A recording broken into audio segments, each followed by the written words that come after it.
그래서 어제 우리가 북쪽 지역을 다녀왔죠. 예루살렘을 중심으로 베냐민 지파 땅, 에브라임 지파 땅, 사마리아 지역을 다녀왔는데 이게 바로 이제 유다로 보면 북쪽 지역의 이제 지역들을 우리가 다녀왔고 거기가 우리가 에브라임의 바스군이라든가 또 베냐민 지파가 원래 벤야민이라는 말 자체가 오른쪽의 아들이란 뜻이죠. 야민이라는 단어가 이제 오른쪽이고 벤이 이제 아들이란 뜻이잖아요.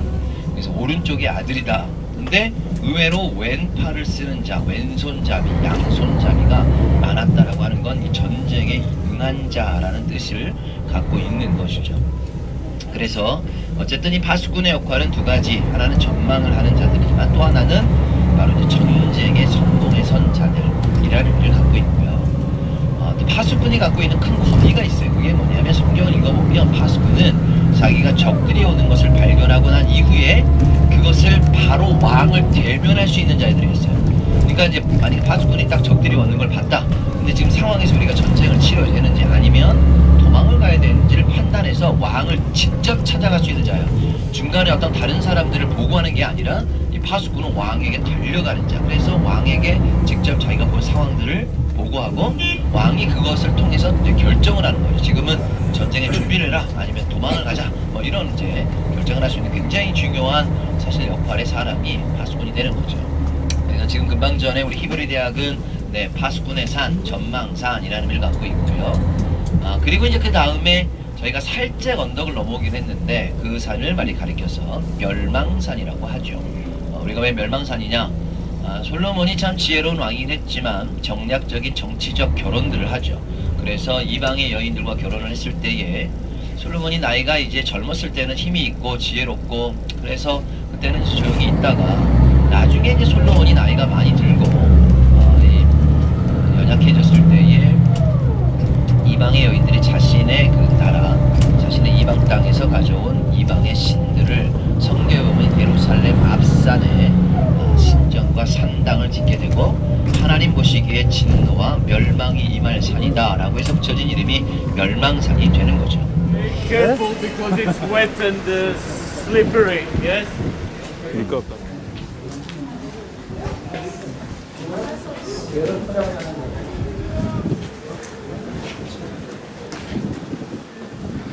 감남산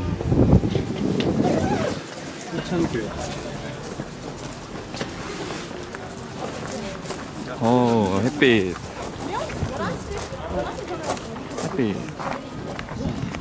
자 해가 뜨고 우리가 와 있는 이곳이 야인도 부산 기념 교회는 아니고 그냥 기념 장소입니다. 여러분은 오늘 지금 예수님의 승천 사건에 보면 사도행전 1장 8절에 너가 땅까지 이르러 내 복음의 증인이 되라고 말씀하시고 하늘로 들리고 올라가실 때에 마지막 절에 보면 뭐라고 돼 있냐면 이 감람원이란 산은 예루살렘에서 가까워 안식일에 가기 알맞은 길이니라 라고 하는 표현이 나와요. 자, 여러분 이게 무슨 표현이냐면 여러분 지금은 성전이 없어졌죠. 지금은 황금돔이 생겼습니다. 이슬람 사원이 생겼는데 예수님 시대에 성전이 있었을 때에는 그 규정 가운데 하나가 성전에서부터 1km 이상을 벗어날 수가 없었어요. 그러니까 성전 주변에서 안식일 날은 1km 이상을 써야 되는 거죠. 근데 지금은 성전이 없어졌으니까 유대인이 어떤 관점을 쓰냐면 성전이 기준이 아니라 자기의 집을 기준으로 해서 1km 안에 있는 회당도 가고 1km 안에 있는 친구도 만나고 1km 안까지 걸어 다닐 수 있는 게 지금의 규정이에요. 그러면 예수님 시대에 지금 이 제자들이 주님께서 이제 예루살렘에 들어가셔서 마지막으로 제자를 부르셔서 이제 내가 오늘로 승천을 해야 된다는 장면을 지켜보러 나오고 있는 거죠. 근데 제자들은 두 가지 마음이 있었던 것 같아요. 하나는 예수님의 승천을 지켜보는 영광된 그런 마음들을 우리가 그걸 지켜본다는 영광된 마음이 있었지만 한편으로는 예수님께서 예루살렘에서 승천할 줄 알았는데 성 바깥으로 나와서 감람산으로 올라가시는 거죠. 그러니까 제자들이 지금 안식일날 우리가 너무 많이 가면 이게 지금 우리가 1km 이상 벗어난다라고 하는 지금 율법적인 생각이 또 더불어 있었던 거죠. 근데 주님이 승천하시고 난 다음에 돌아서 보니까 이 감람원이라는 산이 다행히도 예루살렘에 가까워 안식일에 가기 알맞은 길이라는 표현은 무슨 표현일까요? 1km 안에 있었다는 이야기죠. 그래서 그런 이제 이 율법적인 요소가 이 부분이 성경에 같이 등장을 한다는 거죠. 그래서 오늘 지금 이 장소가 그런 의미를 갖게 이제 되면 자, 이거는 성경의 이야기가 아닙니다. 전승이에요. 그러니까 사람들이 하는 얘기 가운데 어떤 의미를 부여하기 시작하면서 만들어진 이제 장소입니다. 예수님께서 사실은 감람산에 승천하셨지만 정확히 어디에서 승천했다는 기록은 나와 있지 않아요. 근데 사람들이 이 안에 들어가 보니까 돌이 바닥에 하나 있는데 돌 바닥에 보니까 모양 자체로 보면 얼추 발자국 모양 같은 게 하나가 이제 이렇게 있는 거예요. 이게 예수님께서 하늘을 승천하실 때 이 만기서던 발자국 아니냐라고 하는 전승이 생기면서 이 자리를 예수님의 승천 기념 장소라고 합니다. 우리에게는 이것이 진짜냐 아니냐 별로 중요하지 않습니다. 중요한 것은 예수님께서 올라가신 그대로 다시 오시겠다라고 약속하신 우리의 재림의 신앙이 중요하겠죠. 그래서 그런 의미에서 그럼 한번 들어가셔서 이 발자국을 한번 눈으로 한번 확인하시고 네, 그런 기념된 장소니까 이렇게 한번 보고 나오도록 하겠습니다.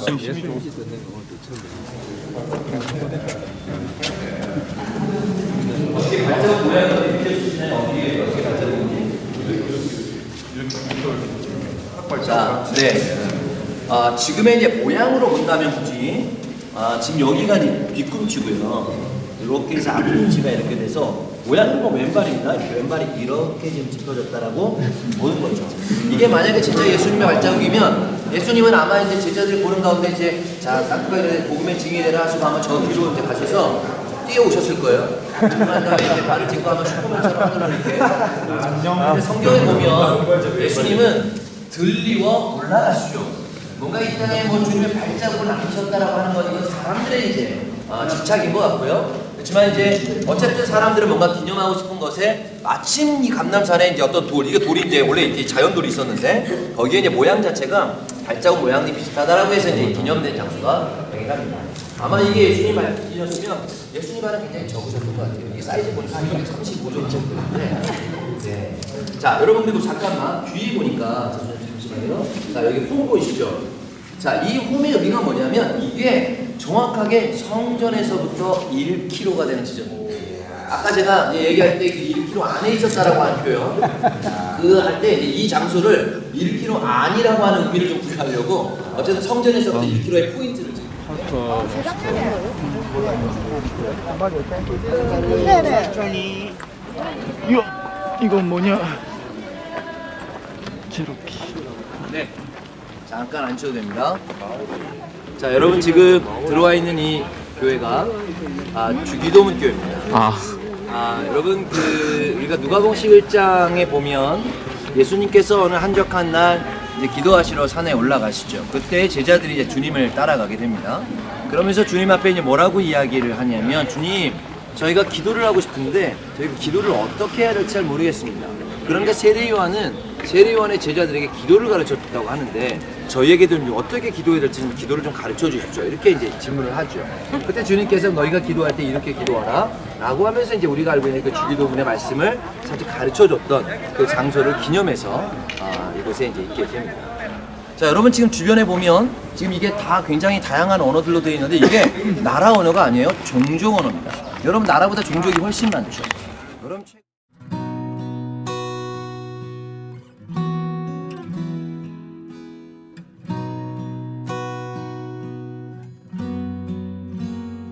Redeeming King, I stand amazed. How can it be? Love so complete. I'm overwhelmed. You died for me. My miracle is you. Oh, Lamb of God, you rose again. Your blood alone has cleansed my sin.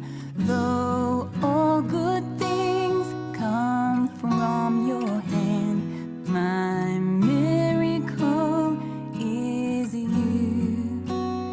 My beautiful King, for all you've done, ever I will sing. The greatest of all miracles, you shed your blood for me.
shed your blood for me.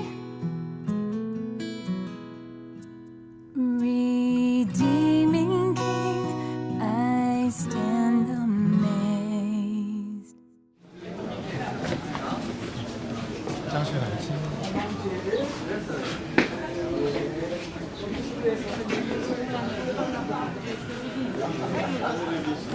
우리가 와 있는 감남산 이렇게 이제 뺑 둘러서 산들이 형성돼 있고 저쪽으로도 산이 형성돼 있고 이쪽으로도 산이 형성돼 있어서 이 가운데 볼록하게 튀어나온 산 하나가 이제 이 지역이 뭐냐면 예루살렘이 되는 거예요. 여러분 이제 우리 암만 다녀오셨죠? 암만도 거의 비슷합니다. 암만도 산들과 뺑 둘러싸인 성경의 랍바성이라고 하는 그 지역도 예루살렘과 비슷하게 생긴 거예요. 고도도 비슷하고 지형도 비슷하죠. 자, 그러면 여러분 지금부터 예루살렘에 대한 몇 가지 성경적 지명만 좀 잘 중요하게 설명을 드리도록 할게요. 자, 여러분 이 예루살렘은 크게 보면 세 개의 산과 세 개의 골짜기로 나눠졌어요. 지금 이야기하는 전망산, 멸망산, 감남산. 그리고 지금 이 앞에 보는 이 골짜기가 무슨 골짜기냐면 기드론 골짜기죠. 그리고 여러분 저쪽 편에서 이제 골짜기가 하나 쑥 오른쪽으로 들어가는데 저 골짜기를 가리켜서 흰놈의 골짜기, 흰놈의 아들 골짜기라고도 하고 흰놈의 골짜기. 좀 이따 저희가 여기를 지나갈 거예요. 그리고 이제 지금 현재 제가 예루살렘이라면 바로 여러분들이 감남산이고 이 앞에 기드론 골짜기가 흐르고 흰놈의 골짜기가 흘러서 이 두 골짜기가 만나가지고 여기서 이쪽으로 또 하나의 골짜기가 연결돼 있어요. 이 골짜기를 바로 헤브론 골짜기라고 이야기합니다. 이제 이 남쪽으로 베들레헴을 지난 헤브론 쪽으로 연결되어 있는 골짜기라고 이야기하는 거죠. 그래서 지금 현재 예루살렘은 세 개의 산과 세 개의 골짜기가 연결되어 있는 하나의 지형이다라고 이야기를 하시면 되겠습니다. 자, 그리고 여러분 지금 앞에 보면 황금돔이 보이는데요. 저 황금돔이 있는 자리를 가리켜 성경에는 세 가지의 산의 이름을 붙여주죠. 같은 장소지만 첫 번째 성전이 있었기 때문에 성전산이라고 불려주고 두 번째는 우리가 시온산, 그러니까 이 시편에도 시온으로 돌아가자, 시온에 이제 복음을 전하는 자가 뭐 발길이 아름답도다 이렇게 얘기하는 시온산이 바로 이 자리가 있고요. 또 하나는 바로 이 아브라함이 이삭을 바쳤던 곳이 바로 모리아산이죠. 바로 모리아산이라고 불려지는 곳이 동일하게 이 장소가 되는 거죠. 그래서 지금 현재 성전산, 그 다음에 시온산, 모리아산이라고 붙여지는 곳인데 지금 보면 산의 형태는 아니죠. 평평하잖아요. 네. 원래는 산의 형태가 이렇게 있었어요. 근데 산 위쪽을 깎아내고 옆에를 평탄 작업을 해서 성전을 만들 때 이 자리를 이제 평평하게 만든 거죠. 그래서 이제 그 자리가 현재 이런 형태로 되어져 있습니다. 그리고 여러분 지금 이제 우리가 좀 이따가 이제 이 올드시티 안으로 들어갈 텐데 이 성벽은 지금 보시는 성벽 보이죠? 이 성벽은 예수님 시대 성벽은 아니에요. 16세기에 오스만 터키가 이 예루살렘을 정복을 합니다. 그리고 난 다음에 슐레이만 14세라는 대제가 이곳에 와서 지금의 성벽을 짓게 되죠. 그래서 지금의 성벽은 예수님 시대랑 성벽의 모양이 달라요. 이거 이제 훨씬 더 확장이 된 건데 그래서 동서남북이 1km, 1km, 1km, 1km예요. 그러니까 전체 둘레가 현재 4km 정도 되는 올드시티라고 하는 이제 형태가 이렇게 남아있게 되고 예수님 시대 아니면 최초로 다윗이 여부수 족속의 성을 빼앗아서 예루살렘 성을 만들었던 곳은 어디냐면 여러분 지금 이 왼쪽 편에 보면 요 지역 보이죠? 성 바깥에 왼쪽 편 요 지역. 요 지역이 최초의 다윗성이 있었던 곳입니다. 그래서 거기에서부터 다윗 성이 세워지고 그리고 이제 솔로몬 시대에 솔로몬의 성전이 세워지고 여기에다가 이제 솔로몬의 궁전이 세워지면서 원래는 예루살렘이 이렇게 길다랗게 되어 있었는데 후대에 여기는 성 바깥으로 빠지고 저 뒤쪽으로 성이 이제 커지게 되면서 지금의 형태의 모양이 이제 된 거죠. 자, 여러분 우리가 좀 이따 들어가서 이제 어딜 들어갈 거냐면 십자가의 길 비아 돌로로사를 들어갈 텐데 지금 성경에 너무나 많은 예루살렘 관련된 사건이 있지만 중요하게 한 가지 사건 예수님의 십자가 사건이 어떻게 루트가 이동이 됐는지를 한번 잠깐만 언급해 드리도록 할게요. 자, 여러분 지금 예수님께서 6월절 양잡전 날에 이 제자들과 더불어 함께 마가다락방에 들어가셔서 이제 떡과 잔을 나누시고 그리고 난 다음에 나와 같이 손을 얹어 날 팔리라 그리고 베드로에게 내가 너 닭이 2번 오기 전에 날 3번 부인할 것이다 라고 말씀하셨던 그 장소 마가다락방이 어디냐면 여러분 지금 왼쪽 편에 산 위에 끝에 올라가다 보면 저 끝에 교회 하나 보이시죠? 저 교회가 저게 마리아 영면교회라고 하는데 요즘 유대인들은요 시온산에 원래 성경적 시온산의 의미는 바로 요 앞자리긴 하지만 유대인들이 시온산을 저 자리로 지금 의미를 옮겨놨어요. 왜냐하면 여러분 지금 앞에 보이는 이 올드시티 안에는 총 4개의 쿼터가 있습니다. 이 4개의 쿼터가 아랍 쿼터, 주이시 쿼터, 아르메니안 쿼터 그리고 기독교 쿼터예요. 근데 아르메니아 쿼터와 기독교 쿼터는 이제 작고, 지금 보시는 이 여기 앞에 부분하고 오른쪽 전체가 아랍 쿼터고, 그리고 저 시온산이 있는 저 부분이 유대인 쿼터고, 그 유대인 쿼터에서 오른쪽 저 뒤편에 살짝 아르메니아 쿼터, 기독교 쿼터가 있는 거예요. 가장 큰 부분이 아랍 쿼터인데, 근데 이제 이 쿼터가 이제 나눠지게 되면서 이 황금돔 성전산이 있는 곳이 아랍 쿼터예요. 아랍 사람들의 지금 황금돔이 생긴 거잖아요. 그러니까 유대인들 입장에서는 시온산을 빼앗긴 거죠. 그러면 어떻게 하냐면 시온산의 의미를 가져다가 지금 저 산꼭대기에 있는 저 자리 유대인 쿼터에다가 여기가 바로 우리의 시온산이다 라고 이제 이름을 하게 됩니다. 바로 그 자리가 마가다라방에 있는 곳이에요. 그래서 마가다라방에서 예수님과 제자들이 함께 떡과자를 나누고 어디로 가시냐면 겟세마네로 기도하러 가시죠. 자, 여러분, 우리가 지금 이 길을 따라서 쭉 내려가는데 이 길을 따라서 저 밑에까지 내려가면 저 밑에 있는 자리가 뭐냐면 겟세마네가 저 자리에 있어요. 자, 그러면 위치상으로는 저기서부터 쭉 내려오셔서 기드론 골짜기를 따라서 겟세마네에 오신 거죠. 그리고 난 다음에 제자들과 더불어 너희가 깨어서 기도해라. 그런데 이제 졸고 있는 이제 제자들에게 이제 책망하시기도 하고, 또 할 수만 있거든 내 잔을 아버지 이 잔을 돌려주시옵소서. 하지만 내 원대로 마시고 아버지 원대로 주시옵소서 간절히 기도했던 그 예수님께서 이 겟세마네에서 기도를 하시는 거죠.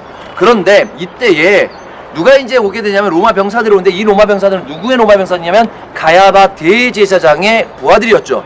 여러분, 가야바 대제사장의 그 장소가 어디냐면, 자, 여러분 시온산에서부터 다시 내려오다가 중간쯤에 왼쪽으로 쭉 가면 저 흰놈의 골짜기 바로 오른쪽 편에 빨간색으로 지붕 하나 보이십니까? 네. 자, 빨간색 지붕으로부터 다시 오른쪽 편에 보니까 회색으로 된 돔 하나 있는 교회 건물 하나 보이시죠? 네. 자, 그 자리가 바로 칼리칸투라고 하는 베드로 통곡 기념교회예요. 그 자리에 지금 가야바 대제사장 집이 있었던 거죠. 거기에서 로마 병사들을 이제 보내서 겟세마네에서 기도하고 있던 예수님을 잡아다가 바로 가야바 대제사장 끌고 가는데, 그때 제자들은 다 도망갔는데 베드로가 뒤에서 몰래 이제 쫓아가면서 이렇게 가다가 이제 소녀의 이제 저다 예수 같은 당이다라고 하는 이야기 가운데 3번을 이제 부인하고 저주하면서 도망가는 장면이 바로 저 자리에서 일어나게 된 거죠. 그리고 난 다음에 사실 가야바 대제사장은 예수를 죽이고 싶었지만 재판권이 없었어요. 그 당시에 재판권이 누구한테 있었느냐? 바로 본디오 빌라도에 있었죠. 그래서 본디오 빌라도 법정으로 성경에 보면 안토니오 요새라고 하는데, 이 안토니오 요새에게 보내지게 됩니다. 자, 안토니오 요새는 어디냐면, 자, 여러분 지금 황금돔이 보이고, 황금돔 앞에 보니까 나무가 쭉 자라져 있는 거 보이시죠? 자, 오른쪽 편에 나무가 끝나는 데랑 황금돔 사이의 중간에 보니까 탑이 하나 세워져 있는 거 보이세요? 요 앞에 탑이 이렇게 하나 올라와 있는 거 보이시죠? 자, 그 탑이 올라와 있는 그 자리가 뭐냐면 안토니오 요새가 있는 본디오 빌라도의 법정이 있었던 곳이에요. 자, 그러면 저 가야바티의 제장집에서 다시 한번 본디오 빌라도의 법정에 보내졌다가 누가복음에 보면 헤롯에게 한번 보내주죠. 그래서 헤롯과 이 본디오 빌라도는 정치적으로 엄청난 이 대립관계에 있었는데, 성경에 보니까 그날만 친구가 되었더라. 서로 안에 사비를 보는 거예요. 예수를 죽이고자 하는 이 문제에 있어서. 그래서 이제 헤롯의 궁전에 보내지는데, 헤롯의 궁전에 있는 자리가 어디냐면, 다시 한번 저 지금 마가다라방에서부터 오른쪽으로 쭉 위쪽을 따라 올라가다 보면 저 뒤편에 흰색과 빨간색으로 안테나가 쭉 세워져 있는 거 보이십니까? 네. 그리고 거기에 바로 왼쪽 편에 보면 널찍한 건물 하나 보이고 위에 탑이 하나 세워져 있는 호텔 건물인데, 그 건물 보이시죠? 그 자리가 그 당시에 하스모니안이라고 하는 귀족들이 살았던 집안의 그 이 자리입니다.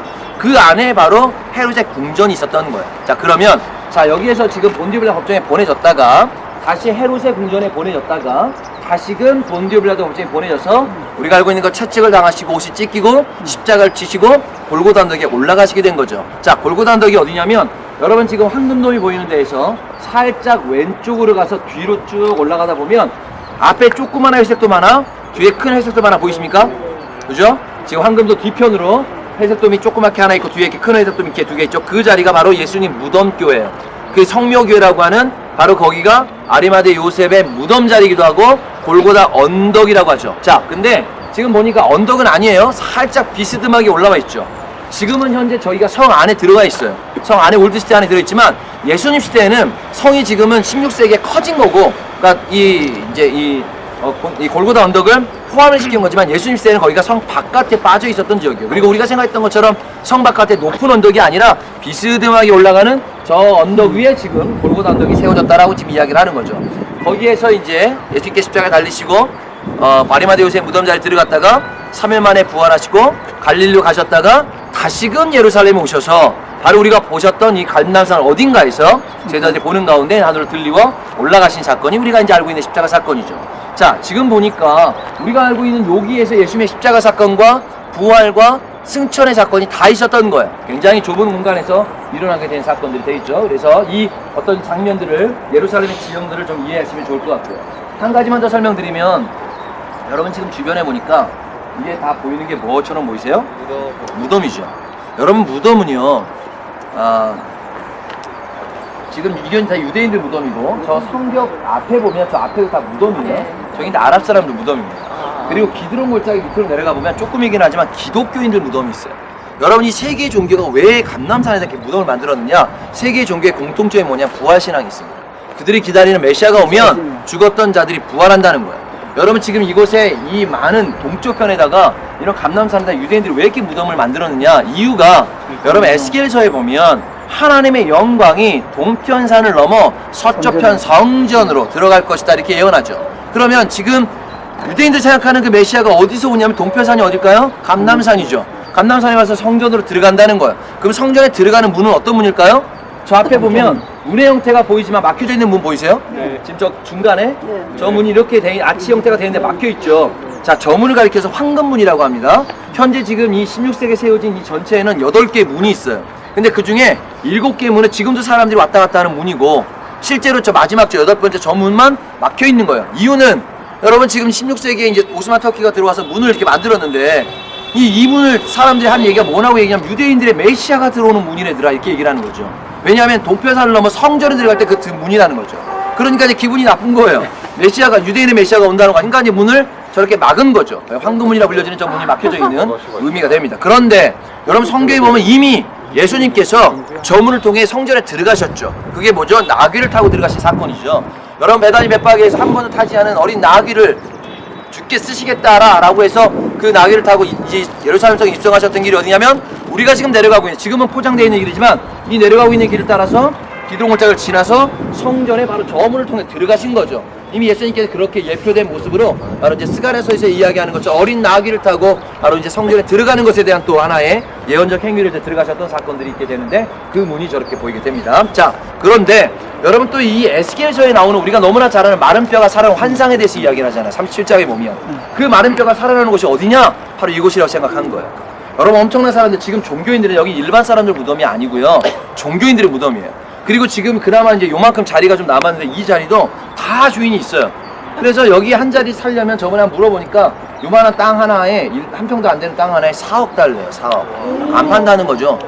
근데 이제 이 사람들은 이렇게까지 여기다가 집착하리만큼 무덤을 만드는 이유는 마지막 때에 그들의 기다리는 메시아, 영광이 오면 땅이 열리고 뼈가 살아나고 뼈가 뼈대로 붙고 살이 붙고 군대로 일어나는 것에 마른 뼈로 살아나는 환상들이 일어날 예언의 장소로, 바로 이 장소로 동편산을 가리켜서 이야기를 하고 있는 것이죠. 그래서 이제 종교인들이 집 저렇게 무덤렇게 되는데, 자 여러분 잘 보시면 무덤의 사이즈가 생각보다 크지 않습니다. 우리로 보면 관이 들어가려면 어느 정도의 위치가 좀, 자리가 좀 필요하겠죠. 근데 이 종교인들은요, 무덤을 묻을 때, 사람 묻을 때 우리처럼 매장하지 않아요. 여기는 화장을 하진 않습니다. 그러니까 뼈는 있어야 돼요. 왜냐하면 마른 뼈가 살아나려면 뼈는 있어야 된다는 거예요.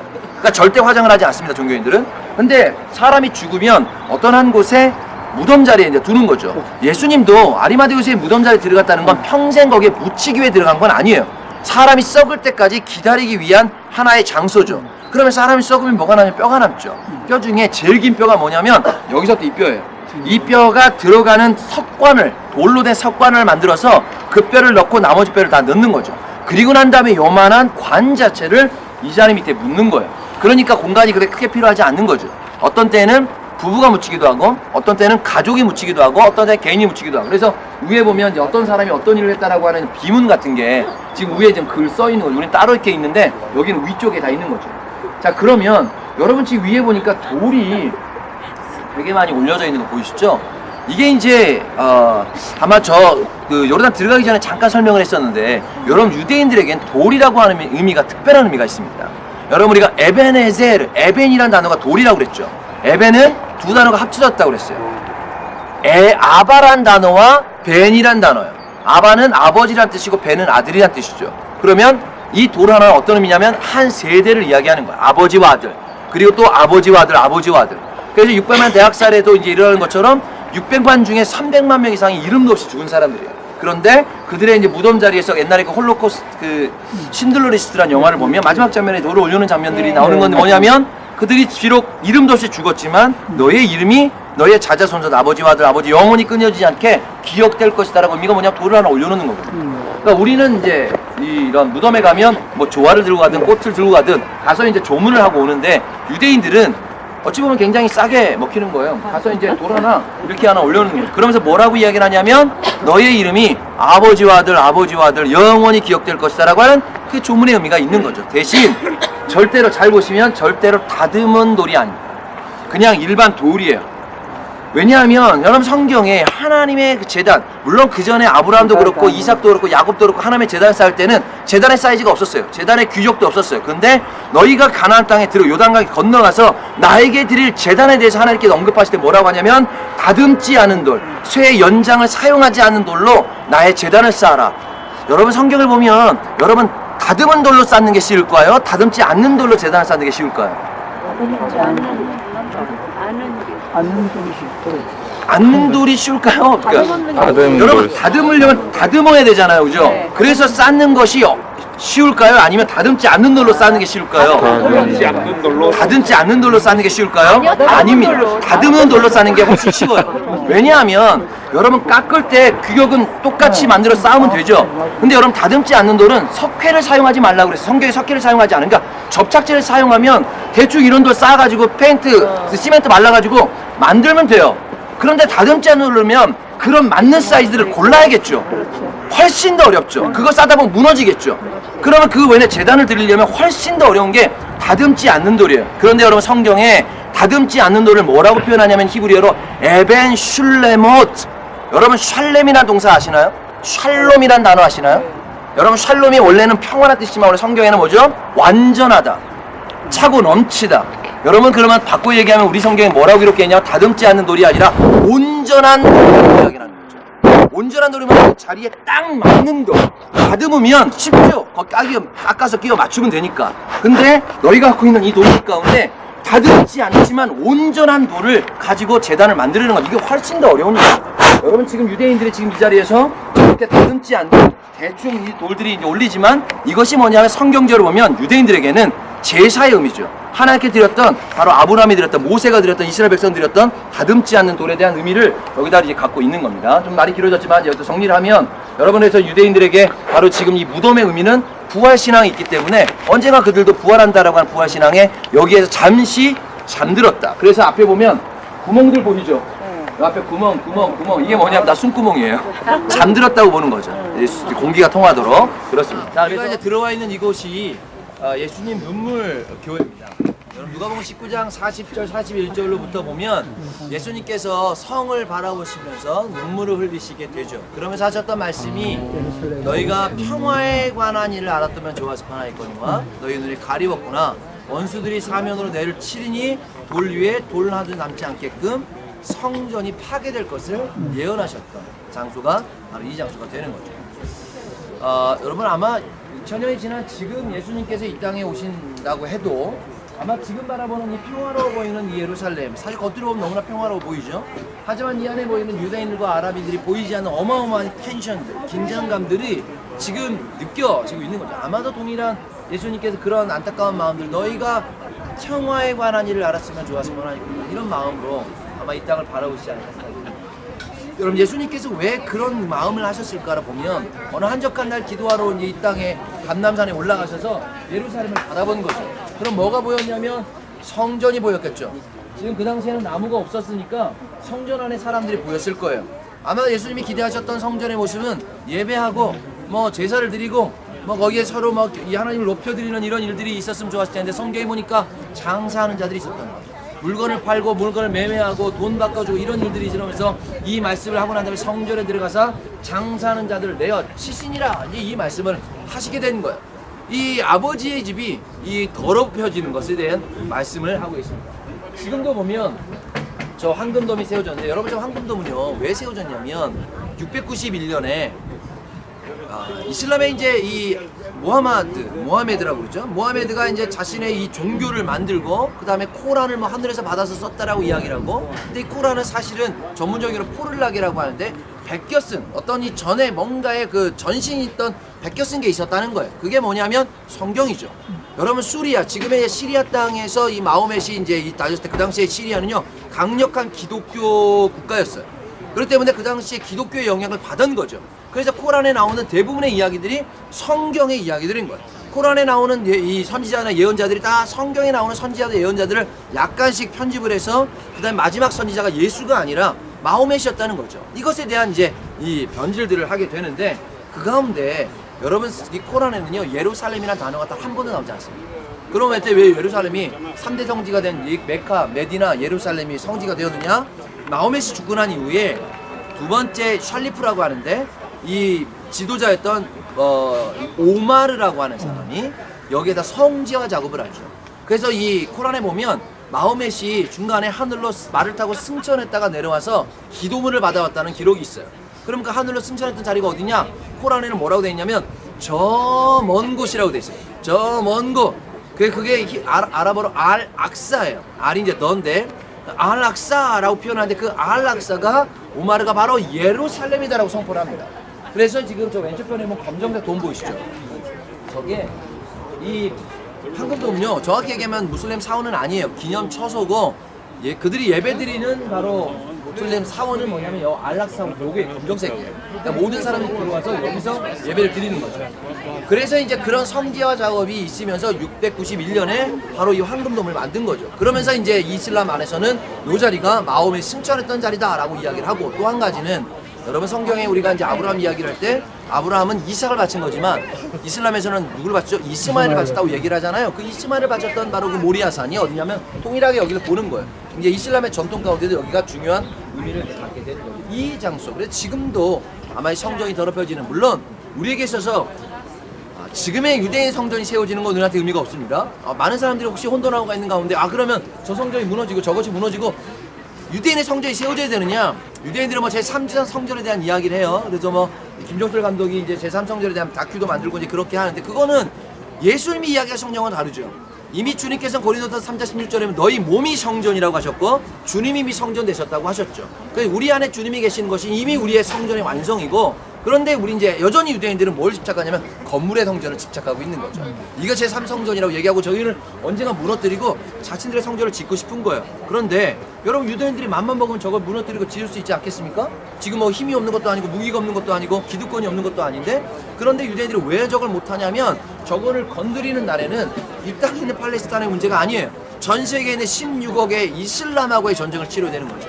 아마 그때 이제 제3전쟁, 제3차 대전이 일어날 확률이 가장 높은 나라가 이스라엘이죠. 그래서 여기를 이제 중동의 화약고라고 부르는 이유가 불씨 하나만 던지면 여기에 이제 어마어마한 폭발이 일어나는 거죠. 이건 전쟁의 이상의, 아마 우리가 뭐 아마겟돈 전쟁이든 어떤 전쟁이든 마지막 전쟁들이 일어날 가장 확률이 높은 나라가 바로 이스라엘이라고 하는 이유가 바로 요 자리의 주인이 누구냐라고 하는 문제 때문에, 그래서 지금 이슬람은 다 땅 빼앗겼어요. 우리가 지나다니 보니까 좋은 땅은 다 유대인들이 차지하고, 어제 우리가 이 팔레스 사마리아 지역도 올라가 보면 그런 땅에 이제 이렇게 아랍 사람이 살고 있는데 좋은 땅들을 다 유대인들이 차지해서 기득권을 갖고 사는데, 유일한 이슬람의 자존심이에요. 뭐냐면 성전사를 갖고 있는 거죠. 여러분 이것은 요르단에서 관리하고 있는데, 그러니까 이거를 빼앗기는 날은 이제 자존심이 완전히 무너지는 날은 이제 들고 일어나는 거죠. 목숨 걸고, 여러분 세상에 이념으로 목숨을 걸기 쉽지 않지만 종교는 목숨을 거는 종교잖아요. 그러니까 이제 순교가 있는 거잖아요. 그러니까 이제 아마 그때는 엄청난 마지막 충돌들이 일어날 확률의 나라가 바로 이스라엘 땅인 거죠. 그래서 그 유명한 아인슈타인이 이런 얘기를 했어요.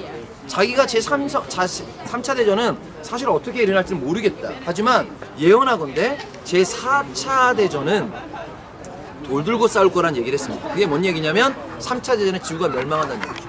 그래서 구석기시대로 돌아가서 4차 대전은 아마 우리 돌 들고 열심히 구석기시대처럼 싸울 것이다.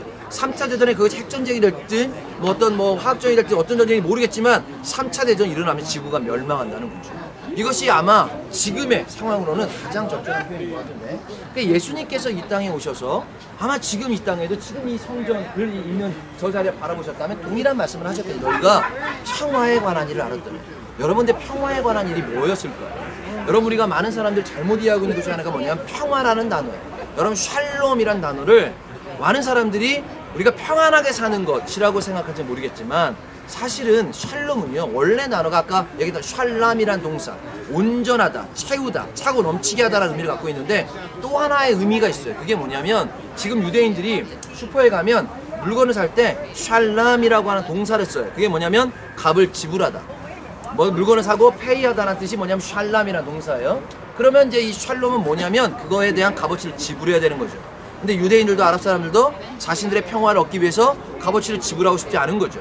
내 걸 내놓고 싶지 않은 거죠. 그럼 어떻게 됩니까? 전쟁에서 빼앗는 거죠. 이것이 지금 유대인들의 샬롬이고 아랍인들의 샬롬이에요. 그러니까 지금 이것이 합의가 못 보는 거죠.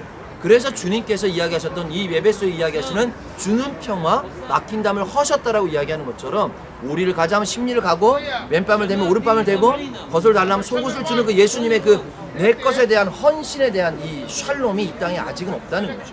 그래서 우리가 이제 이번 전체 이 여정 가운데 오늘 마지막 날이긴 한데 이 마지막 날에 결론적으로 우리가 뭐 성경의 지식들도 많이 얻어가고 은혜도 얻어가는 그 가운데 중요한 또 한 가지 포인트는 이 땅에 주님의 평화가 선교적으로 주님의 평화가 임하도록 그렇게 우리가 함께 기도하고 얘기했으면 좋겠다라는 생각이 좋겠습니다. 그리고 결론적으로 주님께서 오늘 예수님께서 이곳에서 눈물을 흘리시면서 이야기하셨던 여러분 예수님의 3번의 눈물의 사건이 다 동일한 게 뭐냐면 감람산에 일어났죠. 나사로의 죽음 때에 그리고 이곳에서 바로 예루살렘을 향해 눈물을 흘리실 때 마지막으로 겟세마네에서 심한 통곡과 눈물로 히브리서에 보면 기록한 것처럼 이 3가지가 예루살렘을 향한 눈물인 거죠.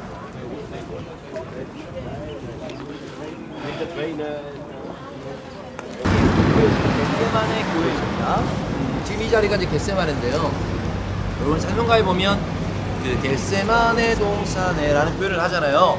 그러니까 사실은 이제 동산이라는 표현을 쓰지만 여기를 와 보니까 겟세마네 동산은 아니죠. 감람산의 가장 밑자락에 기드론 골짜기에 있는 지역이 뭐냐면 겟세마네예요. 겟세마네라는 뜻 자체는 히브리어로 갓 쉐메나라고 하는데 갓은 기름을 짤 수 있는 틀을 가리켜서 갓이라고 하고 쉐메나는 기름이에요. 그러니까 여기를 오면 기름을 짜는 틀도 있었고 기름을 짤 수 있었던 나무가 있었다는 거죠. 그 나무가 어떤 나무일까요?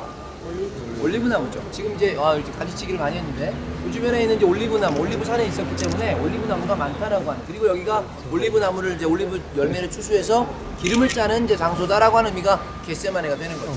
우리가 아는 것처럼 저 위쪽에 이제 와가다락방에서부터 예수님과 제자들이 이곳에 오셔서 기도하게 하시고 그 다음에 한시도 깨어 있을 수 없느냐라고 이제 책망도 하시고. 그리고 아버지께 이제 간절히 기도했으면서 땀방울이 핏방울이 될 정도로 기도하셨던 그 현장이 바로 겟세마네가 됩니다. 그곳에서 이제 갚으셔서 가야바 대제사장 가게 되는 그 바로 장소. 그래서 우리가 사실 이제 요즘에 비아 돌로로사 십자가의 길이라고 하는 표현은 원주민라도 법정에서부터 저 골고다 언덕까지 올라가는 길을 지금은 이제 의미를 부여하지만 사실은 예수님의 십자가 사건은 겟세마네에서부터 시작되는 거죠. 여기서부터 끌려가시고 여기서부터 채찍을 당하시고 이런 의미가 됩니다.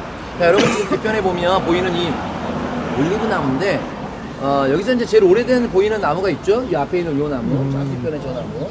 그래서 가장 오래된 이 나무가 어떤 성지 안내 책자에 보면 2000년 된 나무다. 또 어떤 거는 좀 이렇게 축소해서 미니멈 600년 이상 된 나무다 이렇게 얘기하는데 최근 3년 전에 가장 현대적인 이제 기술로 다른 연구팀들이 이탈리아 연구팀들이 와서 요 나무를 이제 연대를 조사해 보니까 그 당시에 이제 발표하기로는 1100년이라고 지금 이제 감정적으로 얘기를 했습니다. 어쨌든 이 올리브 나무는요 1000년을 사는 나무예요. 근데 1000년이 살아도 이파리가 나고 열매가 열리는 나무예요. 굉장히 오랜 생명력을 갖고 있죠. 그리고 여러분 나무를 보면 요 밑에서 뿌리에서부터 새로운 가지가 나오는 거 보이시죠? 이렇게 새로운 가지가. 여러분 이건 성경에 이사야서 11장에 보면 이새 줄기에부터 한 싹이 나고 그 뿌리에서부터 한 가지가 날 것이다. 바로 그 나무가 어떤 나무냐면 올리브 나무예요. 그래서 우리가 이제 다윗의 혈통 가운데 메시아가 난다라고 하는 이 예언의 메시아적인 예언 가운데 그 나무는 바로 이 올리브 나무를 가리켜서 이야기를 하는 거죠. 그리고 성경에 보면 여러분 1100년 나무가 고작 해봐야 높이가 요 정도예요. 우리가 1100년이면 엄청나게 높은 나무가 됐을 텐데 옆으로는 고목이 됐어요. 근데 높이로는 이제 별로 높지 않은 나무가 올리브 나무입니다. 옆으로 자라는 나무죠.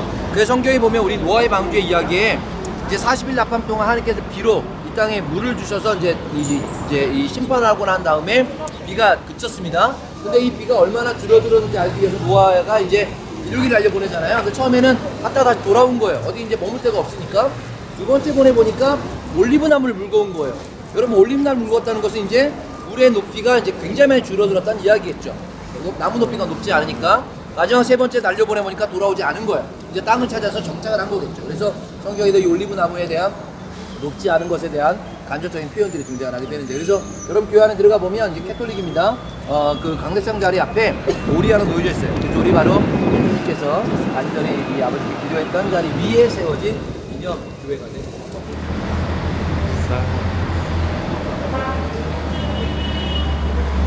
겟세마네 기념교회가 들어가고 있습니다.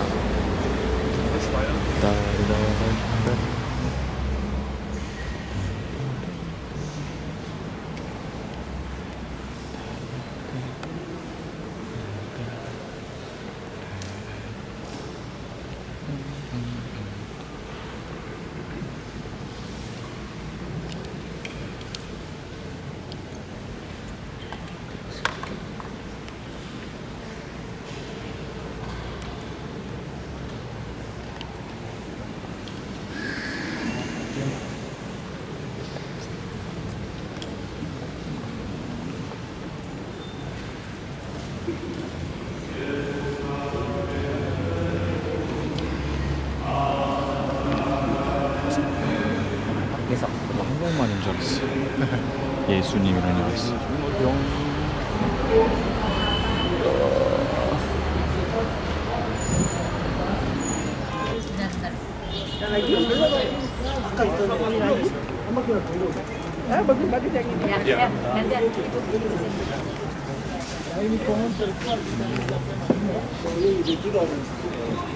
기도하시는 거죠. 겟세마네 기도하시는 거. 아, 한번 쳐줘.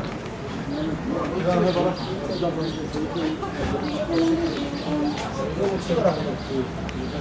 우선 얼굴 보이면 가짜 같습니다.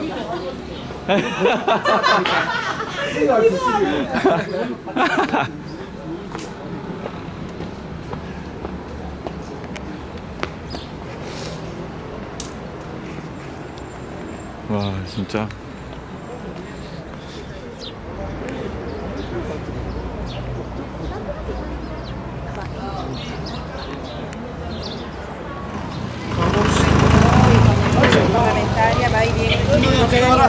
저기 여기 이렇게 쫙 빼 입고 와도 되나? 대박.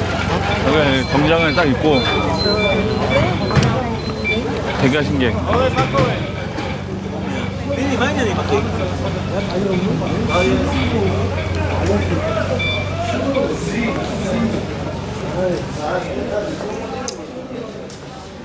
우와.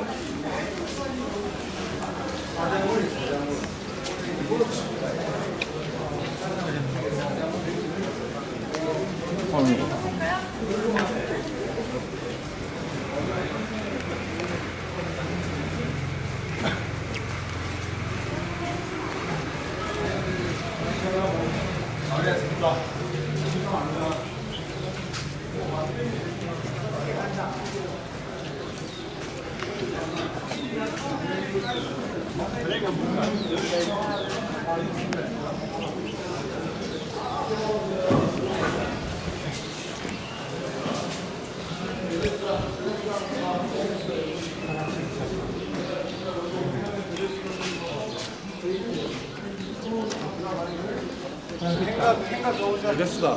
안 찍어주세요 저기. 지명하면 찍고 가야 된다. 베데스다 저거. 화장실 다녀오신 분들 네 다녀오십시오. 베데스다. 베데스다 연못에서. 찍어라. 여러분들 베데스다란 말 자체가 베이트 하세다라는 뜻이죠. 베이트는 집이란 뜻이고 하세드는 자비, 은혜란 뜻이죠. 자비의 집, 은혜의 집이라는 뜻입니다. 여러분 우리가 이제 금방 전에 좀 올라와가지고 성 안으로 들어왔습니다. 이게 저희가 이제 올드시티 구시가 이제 들어왔는데 들어오면서 바로 성문을 통해 들어가게 되는데 그 문을 통해 그 문을 가리켜서 뭐라고 하냐면 사자문이라고 이야기를 합니다. 라이언 게이트라고 얘기하는 거죠.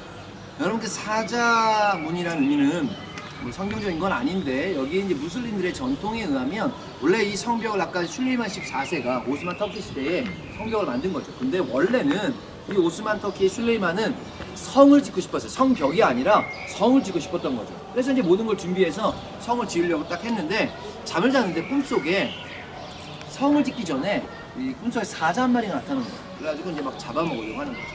그랬더니 이제 살려달라고 그러니까 이 사자가 하는 얘기가 너가 살 수 있는 방법이 하나 있는데 네가 성을 짓는 걸 포기하고 성벽을 지으면 살 수 있다. 이렇게 꿈을 꾼 거예요. 이제 일어나서 이제 꿈이니까 그냥 무시할까 하는데 너무 생생했던 꿈인 거죠. 고민을 합니다. 그래서 이제 역사적으로 보면 결국은 성을 짓는 걸 포기하고 성벽을 지은 거예요. 그리고 난 다음에 이제 딱 시차를 나와서 잘 지었나 보는데 처음 보는 성문인데 딱 와서 보니까 어서 많이 본 것 같아. 이거 어디 익숙한 거예요. 근데 알고 보니 꿈속에서 사자를 만난 자리라고 이제 이야기가 되면서 사자문이다 이렇게 이야기를 합니다. 그런데 기독교적으로는 이 문을 가리켜서 뭐라고 부르냐면 스테반 문이라고 불러요. 왜냐하면 여러분 아까 이제 우리가 게세바에 내려와서 언덕으로 올라와가지고 그 도로를 건너서 올라왔잖아요. 그 도로를 건널 때 왼쪽 편에 보면 제가 따로 설명은 안 했지만 거기에 교회가 하나 있었어요. 기념교회가. 바로 그 교회가 스테반 순교 기념교회입니다. 그래서 우리가 이제 사도행전에 나오는 스테반이 노래 맞아 순교했던 그 자리가 바로 우리가 올라왔던 그 자리인 거예요. 그래서 네네 이게 올라오다가 왼쪽 편, 오른쪽 편 밑에도 교회가 있는데 거기는 막달라, 그러니까 마리아 무덤 교회고 올라오다가 왼쪽 편으로 이렇게 건물이 하나 세웠었어요. 그래서 그리스 정교회인데 그쪽에 있는 교회가 이제 스테반 순교 기념교회입니다. 그래서 스테반이 바로 이제 이 문 앞에서 성문 앞에서 순교했다라고 해서 바로 그 붙여진 이름이 그게 장소가 됩니다. 그런데 여러분 제가 그 이제 성문 딱 들어오자마자 그냥 바로 들어와서 여기로 들어오긴 했지만 들어오자마자 왼쪽 편으로 보면 이렇게 사람들이 장사하고 있었던 데가 있어서 성 안에 들어왔어. 그래서 그 안쪽 편에 보면 저쪽 편에 혹시 보신 분들 있는지 모르겠습니다. 문이 하나 있고 그 문 앞에 경찰들이 서서 이렇게 이제 지키고 있는 그 안쪽 편에 문이 하나 있었어요. 그 문을 가리켜 성경에 양문이라고 불러줍니다. 그래서 우리가 잘 아는 이제 요한복음 5장에 나오는 히브리 말로 양문 곁에 히브리 말로 베데스다라는 연못이 있었더라라고 이야기할 때 그 양문 곁에 베데스다 연못이 있었다는 거죠. 자 여러분 그러면 지금 성전에 들어가는 이 문 가운데 양문의 의미가 어떤 의미일까요? 문을 양쪽으로 열어서가 아니라 양이 들어가 있던 문이죠. 그렇죠? 네 그렇죠. 그래서 이 양이 성전에 들어갔을 때 이 희생 제물이죠. 우리가 아는 것처럼 3대 명절 6월절, 7절, 잠언절이 되면 어느 곳에 살든지 자기가 키우던 양, 염소, 소, 그다음에 비둘기 해서 어느 재물을 갖고 와서 이제 성전에 들어갔을 때 양이 보통 들어다녔다는 문이에요. 그런데 여러분 성전을 이 고고학적으로 보면 그 당시에 성전에 들어가는 메인 문은 이 문은 아니었어요. 어디 문이냐면 좀 이따가 우리가 마지막 장소로 오전에 마지막 장소로 통곡의 벽을 갈 텐데 통곡의 벽의 서쪽 벽을 통해 들어가는 문이 그 당시에 성전에 들어가는 메인 문이죠. 그러면 이쪽은 성경적으로 보면 쪽문인 거예요. 성전 뒤쪽에 조그맣게 들어가는 문인데 양문이라고 써진 거죠. 양이 들어갔던 문인데 여러분 광야에서 양 염소 보셨죠? 어마어마하게 더럽습니다. 우리가 생각하는 막 양털이 막 이렇게 있고 그런 게 아니라 막 온갖 먼지를 먹고 있어서 비 내리고 그 찌든 때들 엄청나게 더럽습니다. 근데 이거 자체로 갖고 가기에는 민망하니까 어떻게 했을까요? 베데스다 못에 씻는 거죠. 씻고 난 다음에 성전에 들어가는 어찌 보면 좀 부정적인 어찌 보면 쪽문으로 들어가는 그 문이 양문이었다는 거예요. 가장 세속적인 장소였다는 거죠. 그곳에 주님이 찾아오셔서 그곳에 38대 병자를 낫게 하시고 이샤를 들고 가라 라고 말씀하셨죠. 여러분 근데 성경에 보면 바리새인과 사두개인들이 예수님을 이 안식일의 논쟁 가운데 안식일에 어떻게 일을 할 수 있느냐 라고 하면서 안식일에 병을 고친 사건으로 지금 논쟁을 하는 게 아니에요. 성경에 보니까 왜 어떻게 안식일에 자리를 들고 갈 수 있느냐. 여러분 이 자리를 들고 간다는 게 뭐죠? 왜 그게 일이 됩니까? 여러분 두 가지 관점인데 유대인들에게는 무덤을 만지거나 시체를 만지면 부정하게 됐죠. 그러니까 이미 내가 병 걸린 부정한 사람으로서 살아가는 이 자리를 나는 몸은 나았는데 이 자리는 정결해진 게 아니죠. 그러면 이 자리를 버려두고 가야 되는데 예수님은 그 자리를 들고 가라.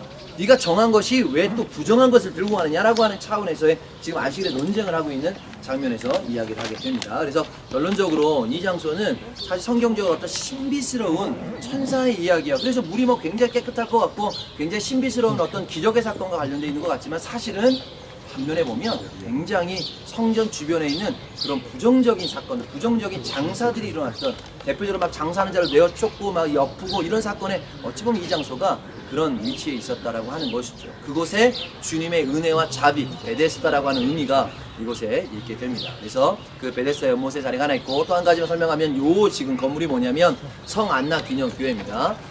여러분 그 누가복음에 보면 누가복음 1장에 성 안나가 나오죠. 시몬과 안나. 예수님의 그 태어나신 사건 가운데 그것을 너가 보지 않고는 죽지 않았겠어. 나이가 많이 들었던 이 선지자였던 안나와 이 시몬이 바로 이제 안나의 집이라고 이야기하는 거예요. 여러분 안나의 집이 그렇게 보니까 베데스다의 뭐 시장 바닥에 있었던 거죠. 수많은 사람들이 오고 가는 장면을 보면서 주님, 하나님께서 지금 말씀하신 그 예수님 메시아됨이 누구입니까? 라고 하는 수많은 사람들까지 지켜보는 가운데 드디어 이 안나가 바로 주님을 만난 것이죠. 나중에 이제 예수님께서 이 요셉과 마리아가 성전에 시몬을 만나러 오는 장면이 있잖아요. 바로 그때 이제 이 안나도 같이 함께 있었을 것이다라고 이야기하는데, 그 누가복음 1장에 보면 이렇게 표현합니다. 바누엘의 딸 안나라는 선지자가 결혼한 지 8년 만에 남편이 죽은 거예요. 그런데 다시 재혼하지 않고 선전 곁에서 그 아이에 대하여 기도하니라. 그래서 모든 일을 피하고 본 동네인 나사렛에 가서 마지막 삶을 살게 되는 이 선지자의 삶. 성경에 보니까 바로 성전 곁에서 그 아이 예수님의 탄생과 예수님을 위해서 기도했던, 바로 평생 동안 살았던 바로 대표적인 선지자가 안나가 되는데, 그 안나의 바로 집터에 세워진 기념교회라고 이야기를 하게 됩니다. 그래서 지금 여기는 주변에 보면 검정색 물동이 보이는데, 이제 올드시티 안에 아랍 쿼터가 되고, 그렇습니다. 나가시면서는 안나교회 잠깐 기념교회니까 보시고 나오시면 되겠습니다.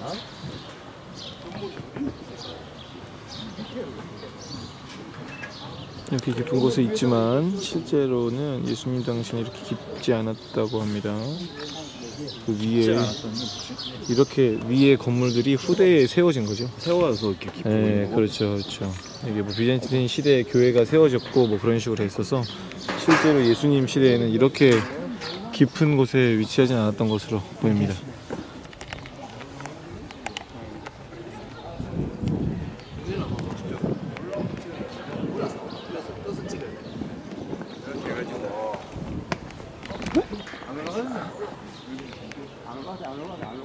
누가 내려놔.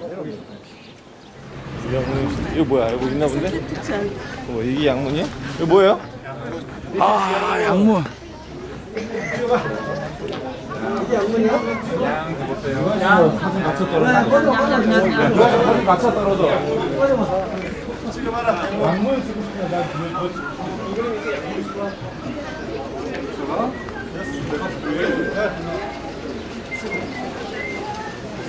Elhamı da payah çoğun eniyor.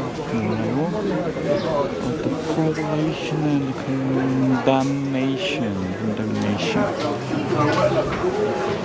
Allahu ya kaum.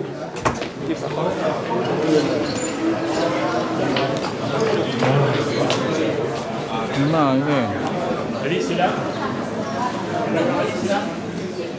아마 2000년 전에 예수님께서 이 땅에 오셔서, 그리고 여기에 이제 지금 우리가 와 있는 곳이 어디냐면 본디오 빌라도의 법정입니다. 안토니오 요새라고 하죠.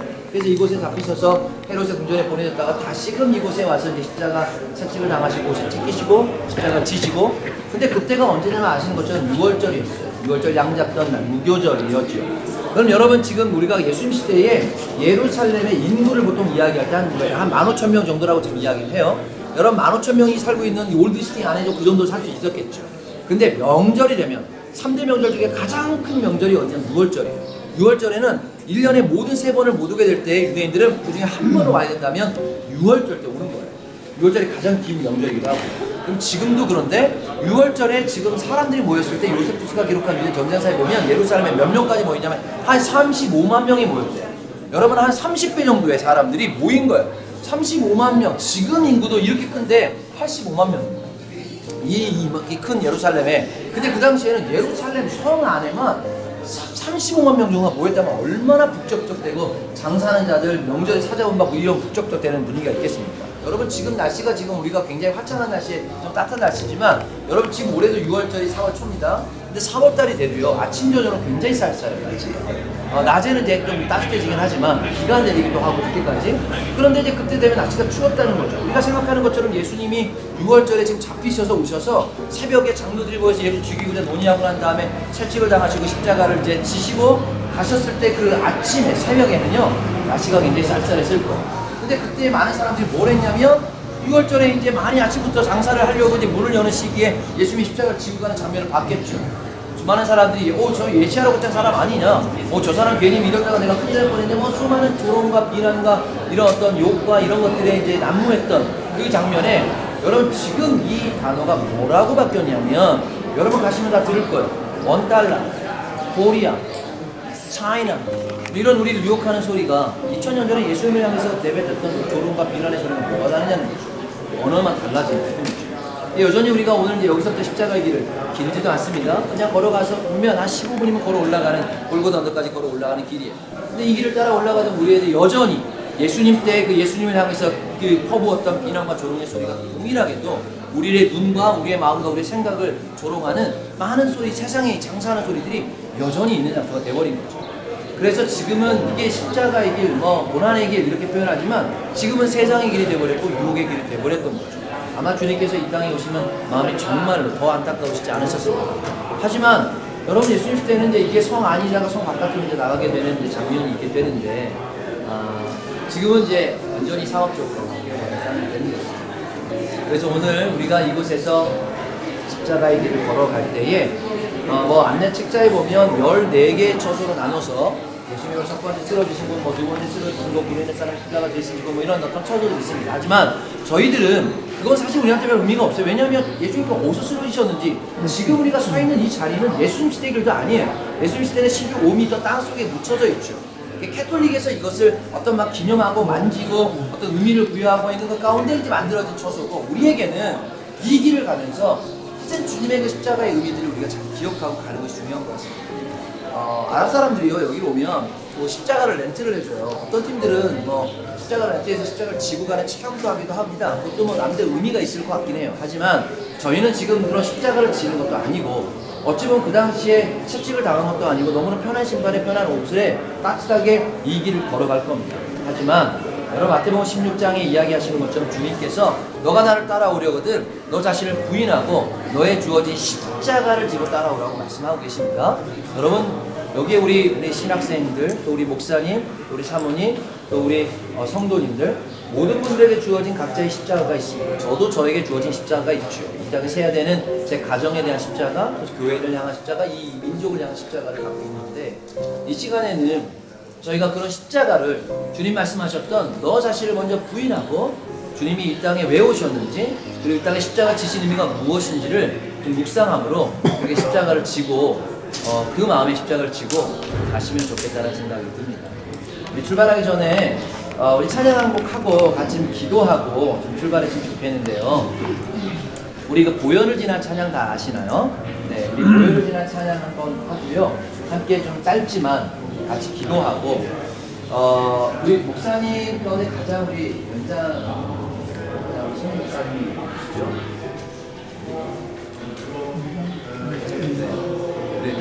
네, 목사님 그럼 마무리 기도를 기도 같이 하고 목사님 마무리 기도 해주시면 감사하겠습니다. 보혈을 지난 하나님 품으로 보혈을 지나 아버지 품으로 보혈을 지나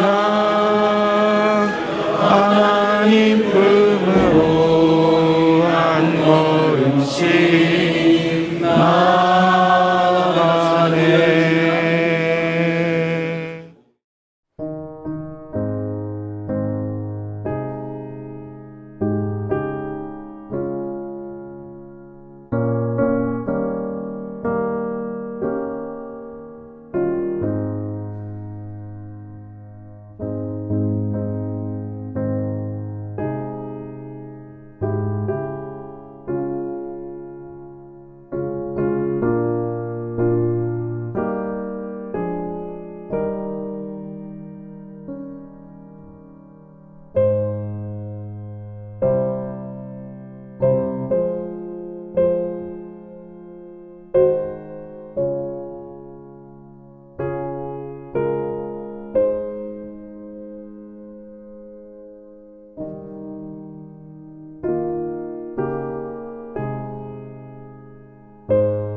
여기서부터 이제 오르막길이 시작이 되는데 여기서부터가 실제로 우리가 이제 불보다 어느 정도 올라가는 천천히 오르막길이에요.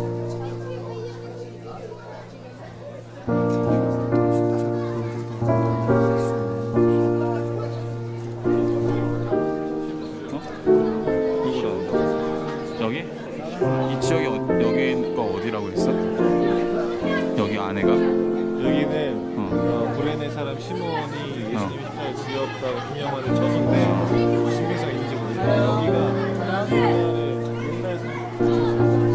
옛날에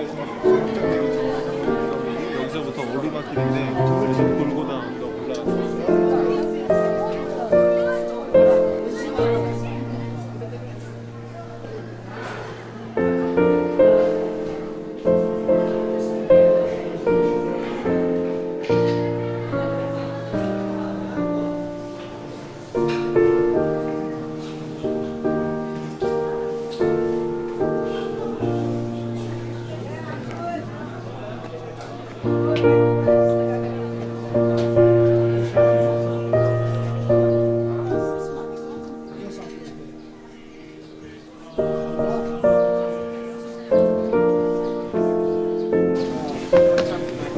슬로우 들어갈까요?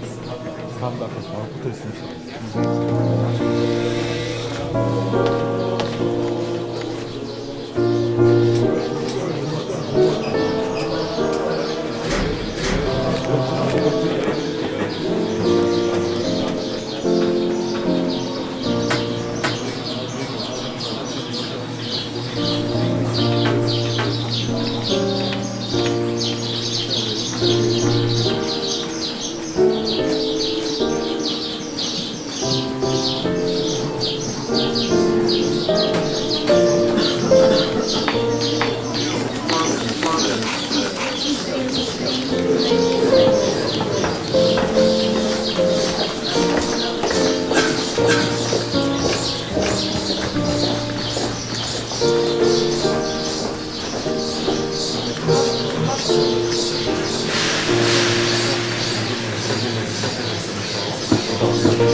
지금 올라가는 데부터.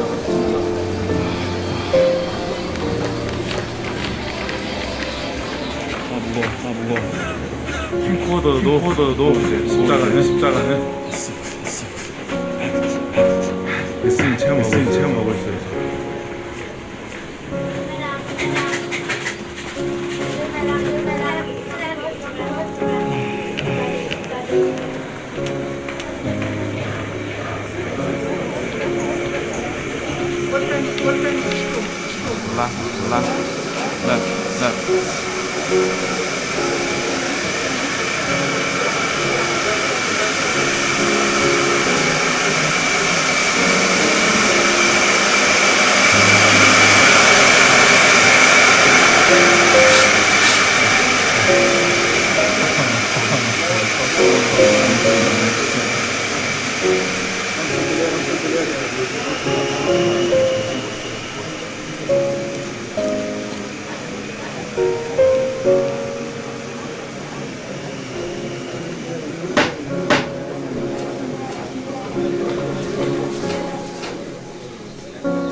없네요. 일세라를.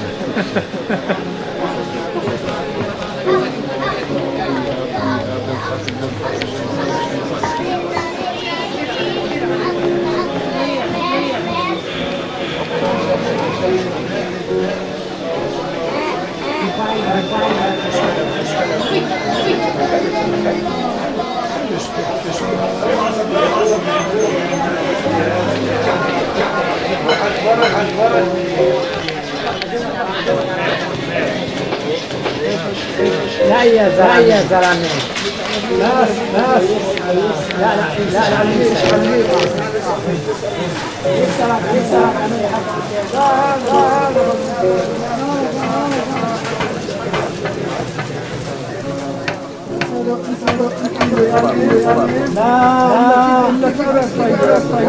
انا بقول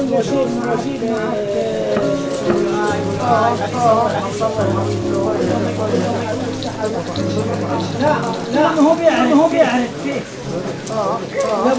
لا طبعا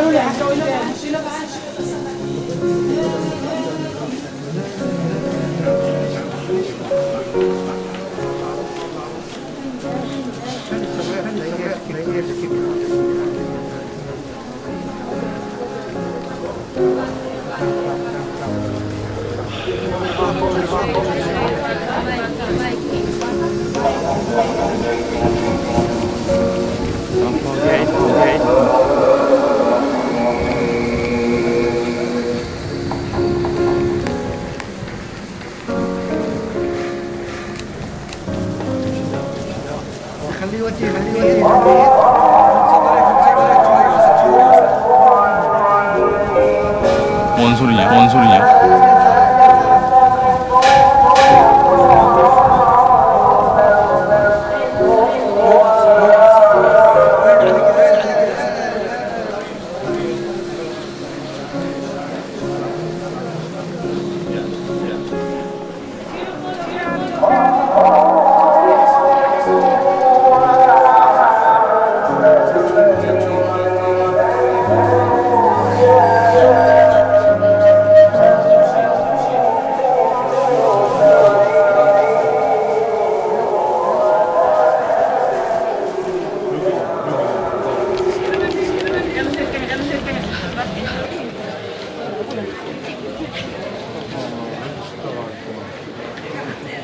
올라왔던 길이 이제 비아 도로로사입니다.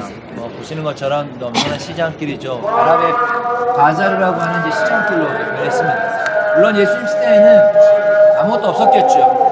성 바깥에 아마 이제 민둥산의 언덕이었을 겁니다. 근데 지금 이제 이렇게 건물들이 세워지게 됐는데 예수님은 단 한 번도 성경을 통해 보면 나를 기념해라라고 말씀하셨을 때 그 기념의 의미는 생각을 기억하는 거죠. 근데 이제 사람들은 생각에 한계가 있다 보니 결국 건물을 짓게 되고 그 건물에 이제 예수님의 의미를 담아내면서 건물에 집착하기 시작을 합니다.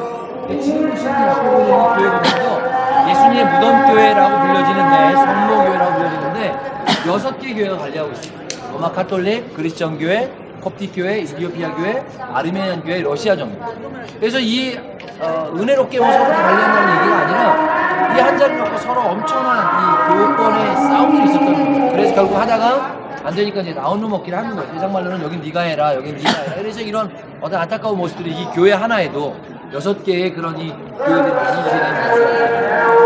성경에 보면 예수님께서 십자가를 지고 올라오실 때 많은 사람들이 조롱과 비난을 하긴 했지만 여전히 주님을 향해 눈물을 흘렸던 여인들이 있었죠. 그때 예수님께서 예루살렘의 여인아 내 나를 위해 울지 말고 너의 자녀를 위해 울어라라고 말씀을 하시고 그게 이제 주님의 십자가의 의미인 것 같습니다. 우리에게 주어진 영적인 자녀, 육적인 자녀를 위해서 품고 주님이 오신 그날까지 함께 기도함으로 살아가는 것이 주님이 그 십자가상에서 우리에게 요구하신 또 원하셨던 삶이 아닌가 생각이 들어서 바깥 설명하고 안에 들어가서 보고 나오시면 되겠습니다. 이 안에는 총 4개의 처소가 있는데 첫 번째로 들어가자마자 오른쪽 계단을 따라 올라가 보면 지금 창문이 보이는 요 위쪽으로 올라갈 거예요. 이 자리가 예수님의 십자가가 이제 십자가에 못이 박게 되고 그 십자가가 세워진 자리입니다. 그래서 올라가 보면 옆쪽에 모자이크가 있는데 예수님의 십자가에 못이 박히는 장면이 하나가 있고 그 옆쪽에 사람들이 줄을 서서 아마 이렇게 들어가서 뭘 만지고 나오는 장면을 볼 거예요.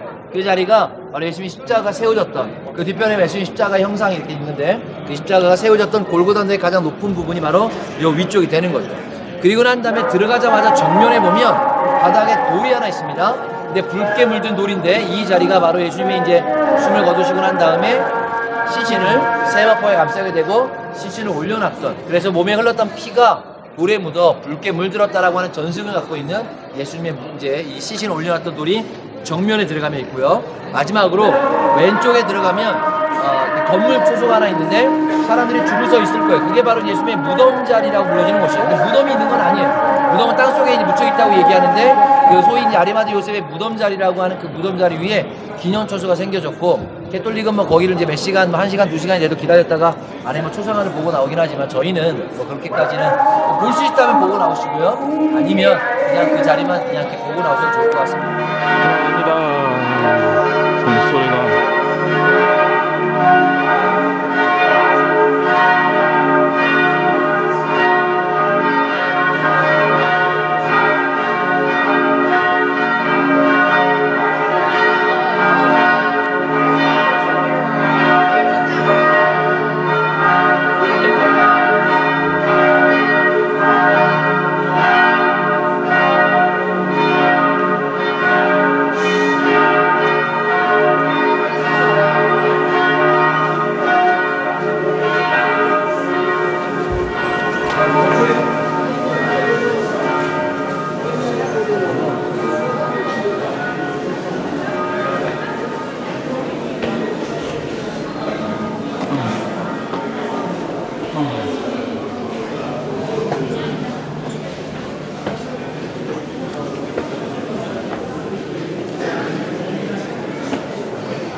이것이 예수님이 못 박혔다고 믿어지는 카톨릭에서는 그렇게 믿는다고 합니다. 골고다 언덕을.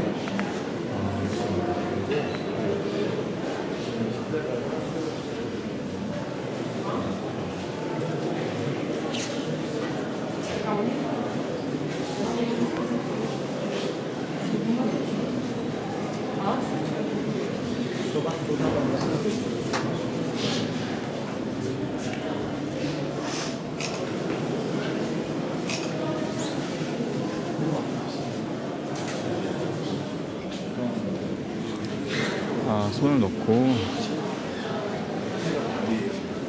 그러니까 바위를 만지는 것 같아.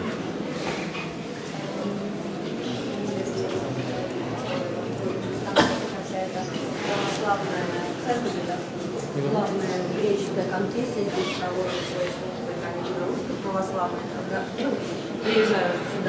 십자가 내려왔는데 생각보다 싸잖아요 시체를. 그때 그 피가 이거 이게 물들었다는 전승이 있는 아주 미신적인. 예수님 피는 뭐 다른 피인가? 그러니까 말도 안 되는 건데. 예수님 인간이시면 똑같은 피 아니에요? 그냥 전승이죠 뭐 전승. 전승이 정성이 좋아요. 종교심을 불러일으키고 정상이 아주 좋기 때문에 참 이런 거 너무 싫다. 이런 거 하니까 이제 이런 거 다 때려 부수려고 그런 거예요 종교개혁들. 진짜. 물론 이제 폭력적으로 할 필요는 없는데 근데 이렇게 가까웠을까? 난 아닌 것 같은데. 이렇게 가까웠을까? 6분.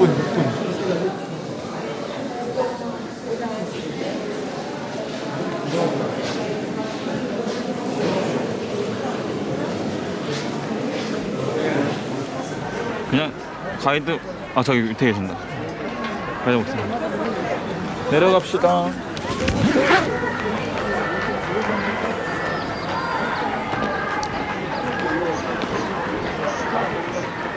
힘들어.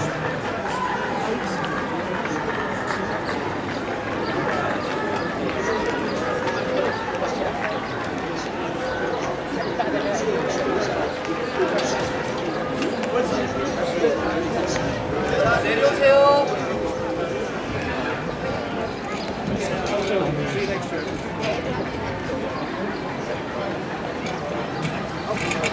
참.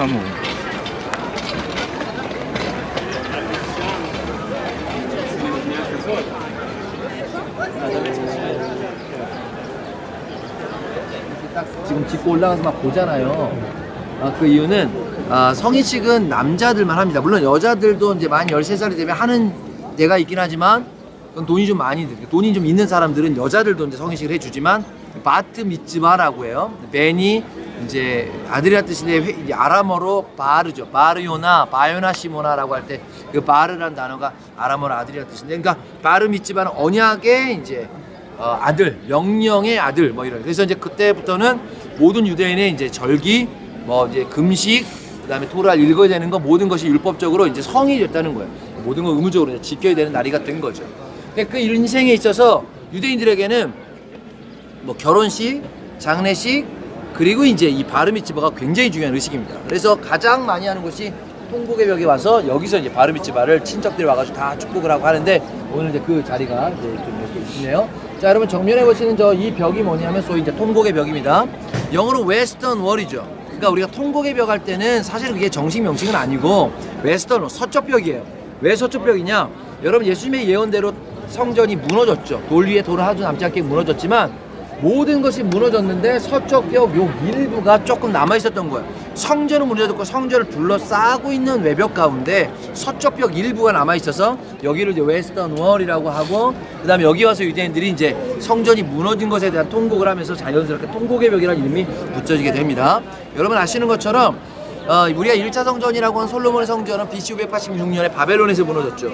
그리고 이제 헤롯 시대의 성전, 그 위에 뭐 중수가 되긴 하지만 새로운 성전 아니까 우리가 2차 성전이라고 할 때는 이제 헤롯 시대의 성전을 가리켜 이야기할 때 그 헤롯 성전은 AD 70년에 로마에서 무너졌잖아요. 그런데 독특하게도 이 두 개가 성전이 같은 날 무너졌습니다. 그래서 우리가 성전 파괴일이라고 하는 아부월 9일, 티샤베이 아부라고 하는 그 아부월 9일에 1차 성전도 그렇고 2차 성전도 같은 날 무너지는 거예요. 그러니까 유대인들한테 이 날은 정말로 통곡을 할 날이죠. 그래서 자연스럽게 여기 와서 이제 성전이 무너진 것에 대한 통곡을 하기도 했고, 또 한편으로는 유대인 입장에서는 지금의 이쪽 편에 바로 황금돔이 있는데 이제 황금돔을 이제 무너뜨리고 자신들의 제3 성전을 짓기 위한 나름대로 또 통곡을 하고 있는 거죠. 그 통곡에 이제 붙여진 이름이 되게 됩니다. 여러분 여기는 이제 왼쪽 편이 남자분, 오른쪽 편이 여자분이 따로 들어가게 되어 있는데, 최근에 지금 이 왼쪽 편에 보면 이 건물들이 새로 생겼어요. 이게 뭐냐면 여러분 이 안쪽에 보면 저 웨스턴 월 터널이라고 되어 있죠. 저게 이제 지금으로부터 한 7년, 18년 전에 여기에다가 조그만한 이제 천막을 쳐놓고 공사를 하기 시작합니다. 근데 이제 여기서까지가 이 뒤편이 지금 검정색 물통 보이죠? 아랍 쿼터예요. 여기까지. 왜 여기가 건물하고 들어왔냐면 아랍 쿼터에서 지금 유대인 쿼터로 들어왔기 때문에 지금 건물을 하는 거예요. 근데 여기 이제 유대인 쿼터인데 여기다가 이제 천막을 짓고 공사를 시작하는데 저 위에 아랍 사람들 이렇게 보니까 그냥 공사를 하는 거죠. 뭐 그런가 보다. 조그만 공사나 보다. 근데 이게 묘하게 공사가 1년, 2년, 3년, 4년, 10년이 넘어가서 계속 공사를 하는 거예요. 대체 이제 아랍 사람들이 뭘 하는 거야? 알고 보니 여기에다가 터널을 팠죠. 그래서 여기다 땅굴을 파가지고 저 성전 벽까지 파서 저기서부터 330m를 뚫고 반대편까지 뚫고 나가는 거예요. 그 뚫고 나왔던 데가 어디냐면, 여러분 아까 우리가 그 십자가의 길 시작할 때 교회 안으로 들어가셨죠. 그래서 본드빌레서 법정이라는 데서 우리가 설명하고 나와서 오른쪽으로 꺾어서 이제 십자가를 했잖아요. 나왔을 때 정면에 유대인 경찰들이 있고 거기에 문이 하나 있는데 사람들이 나왔던 문이 하나 있었어요. 그 문으로 빠져나온 거예요. 그러니까 이게 한 수년 동안 계속 땅을 파가지고 밑에 있는 유적을 발굴해서 성전까지 들어가는 거죠. 그러니까 지금 유대인들은 사실 어떤 얘기를 하냐면 성전에 법궤를 찾았다고 이야기를 해요. 근데 이제 드러낸 뭐 지금 공개하지 못하니까 뭐 없다고 얘기하는데, 어쨌든 이 땅 속에 묻혀져 있는 예수님 시대, 이 헤롯 시대 성전과 그 밑에 솔로몬 시대 성전까지 유적을 파기 시작한 거죠. 그러니까 이 위에 살고 있는 아랍 사람들 어느 날 보니 자기 집 밑에를 땅을 파고 있었다는 생각을 하니까 얼마나 억울했겠어요. 그러니까 그날 뭐 유적 신도도 있고 이런 이제 있었는데, 유대인들은 아시는 것처럼 땅은 국가 소유죠.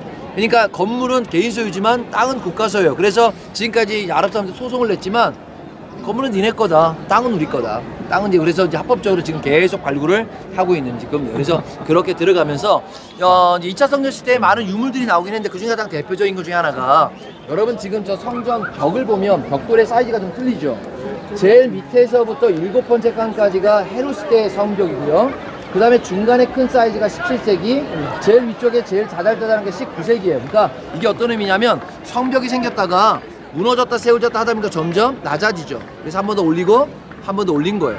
그래서 지금의 성벽이 이렇게 올라가게 된 형태가 있는데, 여러분 저런 성벽에 돌 하나도 굉장히 큰 돌입니다. 우리가 이번에는 이집트를 못 가지만 이집트의 그 대표적인 피라미드 같은 경우는 여러분 피라미드 돌 하나에 2.5톤이에요. 그 2.5톤짜리를 세워서 만들어서 그게 불가사리라고 얘기하는데 근데 지금 성전 헤롯 시대의 성전을 만들 때 돌 하나의 사이즈가 680톤짜리 돌이 있어요. 상상이 안 가시죠? 어마어마한 돌을 깎아서 들어서 성전을 만든 거예요. 그러니까 지금도 사실은 기중기로 들 수 있는 최고의 무게가 한 200톤이라고 얘기하는데 그 당시 헤롯 시대에는 어마어마한 성전을 그래서 성경에 보니까 예수님의 이 제자들이 46년째 성전을 만들고 있는 것을 예수님 저 성전을 보시죠 어마어마하지 않습니까? 라고 얘기하니까 예수님께서 이걸 내가 3일 만에 무너뜨려 다 짓겠다는 거죠. 제자들은 이해할 수 없었어요. 총 83년간 헤롯의 성전이 지어지는 가운데 그 성전 어마어마한 성전을 보면서도 예수님께서는 그것을 무너뜨리고 다 짓겠다라고 하는 그 예수님의 성전에 대한 이야기를 하게 된 거죠. 바로 그 또 하나의 이제 유적이 바로 이제 안쪽 뼈에 있긴 한데, 자 저희가 이제 오른 남자분들 오른쪽 들어가면서 모자를 쓰신 분들은 그냥 들어갔다 오시면 되고요. 모자 안 쓰신 분들은 앞에 키파가 있습니다. 거기는 머리에다 쓰고 가셨다가 나오실 때 그냥 반납하고 오시면 되고, 여자분들은 그냥 들어갔다 오시면 되겠습니다. 자.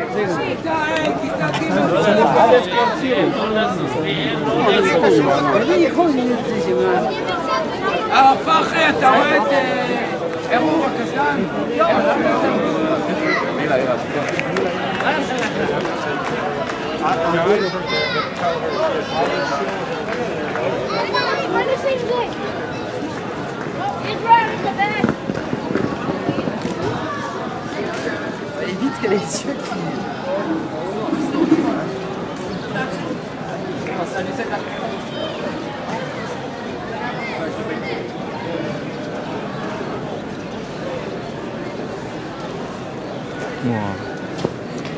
신기하다 진짜.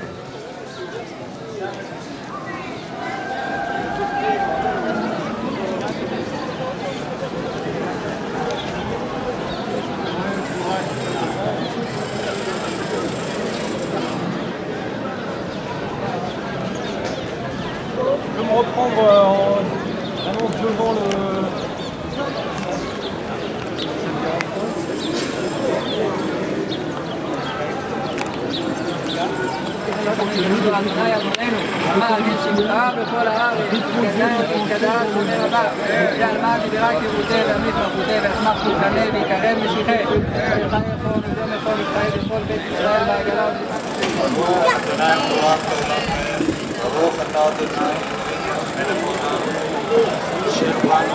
אשר בחר בנו מכל העמים ונתן לנו את תורתו. ברוך אתה אדוני. אמן. מכין כריש את מתעלמה לא תצא קצת עבדים תמרה בעיני אדוני אשר לא ידע ואתה לעם נוכרי לא ימשול למחרות בדקדום מעדים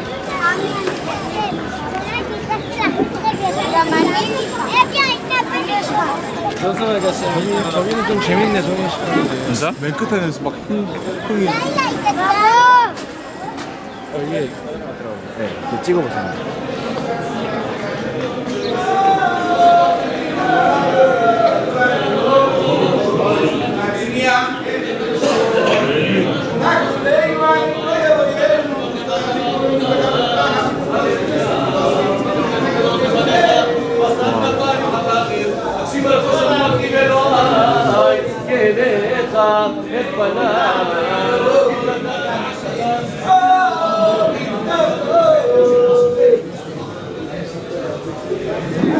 하다가 중간에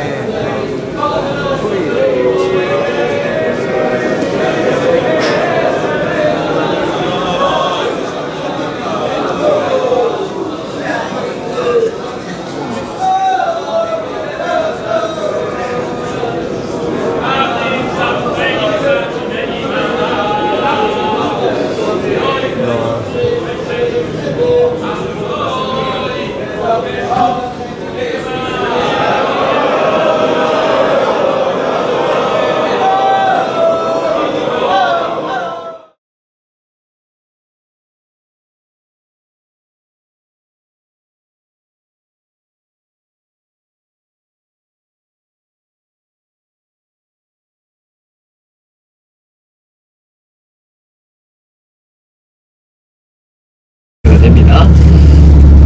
여러분 금방 전에 그 풍곡의 벽에서 보셨을 때에 우리가 문을 빠져나왔잖아요. 그래서 바로 오른쪽 편에 있는 이 버스 정류장 올라왔는데 그 문을 성문을 빠져나오는 문을 가리켜서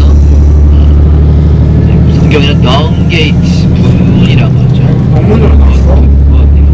더러운 의미를 갖고 있는데 왜냐하면 이제 성전의 안쪽에서 버려지는 쓰레기들과 이제 이런 것들이 버려지는 장소가 그 문을 통해서 오늘 2시쯤 보통 이제 샤밧 안식일 시작이 금요일 한 4시나 4시 반 때 시작하는데 한 2시쯤부터는 막 그 피리를 불고 막 돌아다닙니다. 종교인들이 막 돌아다닙니다. 이제 일을 스톱해야 된다 이거죠.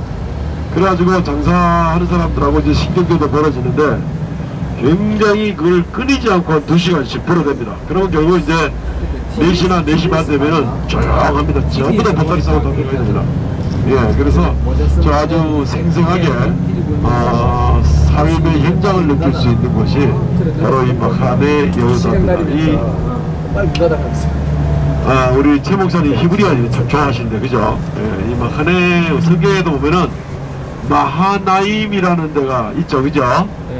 마하나임, 예, 마하네의 쌍수형이 되겠죠, 그죠? 마하나임.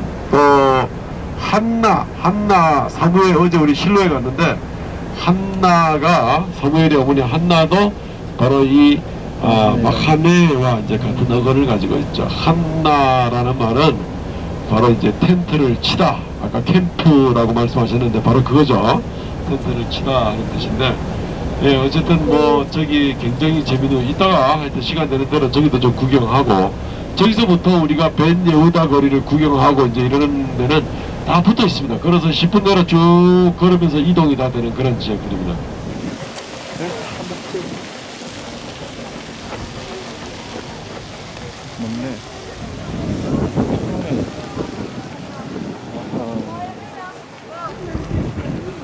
아하.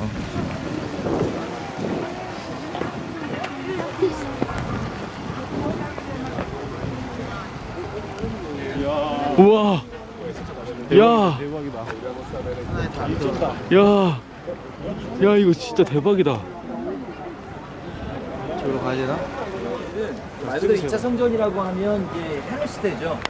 필립 시대와 가장 이제 근접한 시대를 이야기를 합니다. 학계 스가랴 이후로 네네. 부터 헤롯 성전 멸망 때까지를 제2 성전 시대라고 부릅니다. 네. 저 위로 올라오지 마세요. 밑으로 발이 올라가지 마시고 이렇게 보겠습니다. 이제 이게 지금 실제적으로 그 당시 2차 성전 시대의 50분의 1로 축소를 했다라고 하죠. 진짜 크다. 이게 역사적인 고증에 의해서 나름대로 잘 재현해 놓은 건데 원래 이게 이제 여기에 원래 있지 않았고 어떤 한 호텔에서 개인 사비를 들여서 홀리랜드라고 하는 그 호텔에서 사비를 들여가지고 호텔 안에다가 이거를 사실 만들었어요. 그리고 그 호텔이 이제 그것 때문에 돈을 무지하게 벌었습니다. 그러니까 뭐 호텔 투숙객은 무료로 보지만 이제 이걸 보기 위해서 돈을 내고 갔던 거죠. 근데 이스라엘 뮤지엄, 이 이스라엘 박물관에서 이거를 이제 전체 사들였죠. 그대로 떼어다가 이제 여기다가 이렇게 옮겨놓고 이제 많은 사람들에게 오픈을 이렇게 이제 하게 됩니다. 여러분 지금 보면 앞에 보면 이제 여기서부터 이제 한 바퀴를 천천히 돌면서 성경에 나오는 지명들만 한 번씩 저희가 좀 보면서 언급할 텐데 지금 현재 우리가 있는 위치가 동쪽 편입니다. 위치상으로 보면 이제 감남산이죠. 감남산 보셨을 때 이 앞에 있는 이 골짜기가 기드론 골짜기가 되겠고 이쪽으로 이제 힌돔의 골짜기가 보이겠죠. 그리고 지금의 이제 성벽의 형태를 아까 이제 보셨고 그 앞에 이제 아랍 사람들 무덤들이 있었고 요 문의 위치가 아까 얘기했던 이제 황금문의 위치가 되는 거죠. 그 당시 성전으로 들어가는 또 메인 문 가운데 하나인데 물론 저쪽 이제 반대편도 문도 있고 자, 이 앞에 보면 이 4개 기둥 보이는 이게 뭐냐면 안토니오 요세 본디오 빌라도 법정이죠. 아까 우리가 우리 십자가 얘기 시작할 때 바로 이 안에 있었던 유적들이 좀 남아있는데 이렇게 시작을 하게 이제 됩니다. 그리고 여러분 요 앞에 보면 빨간색 지붕으로 보이는 요 지금 이렇게 보이는 이 건물이 이게 베데스다 연못이에요. 그리고 지금 위치상으로는 여기 지금 저쪽에 계시는 분들이 보일 텐데 여기서 이쪽으로 성전 안으로 들어가는 문이 하나 보입니다.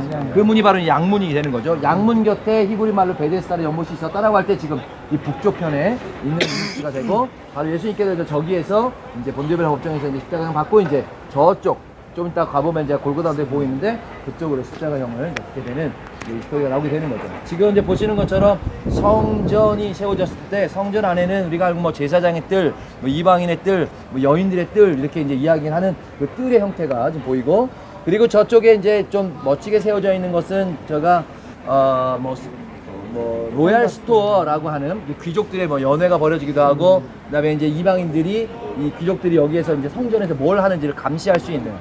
지금 저기 보니까 안토니오 요새가 높이가 더 높잖아요. 그러니까 저 위에 올라가면 성전이 바라보이는 거죠.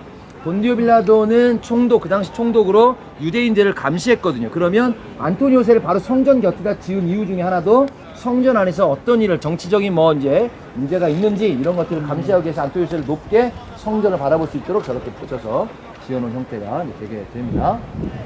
자, 조금만 더 밑으로 내려가시죠.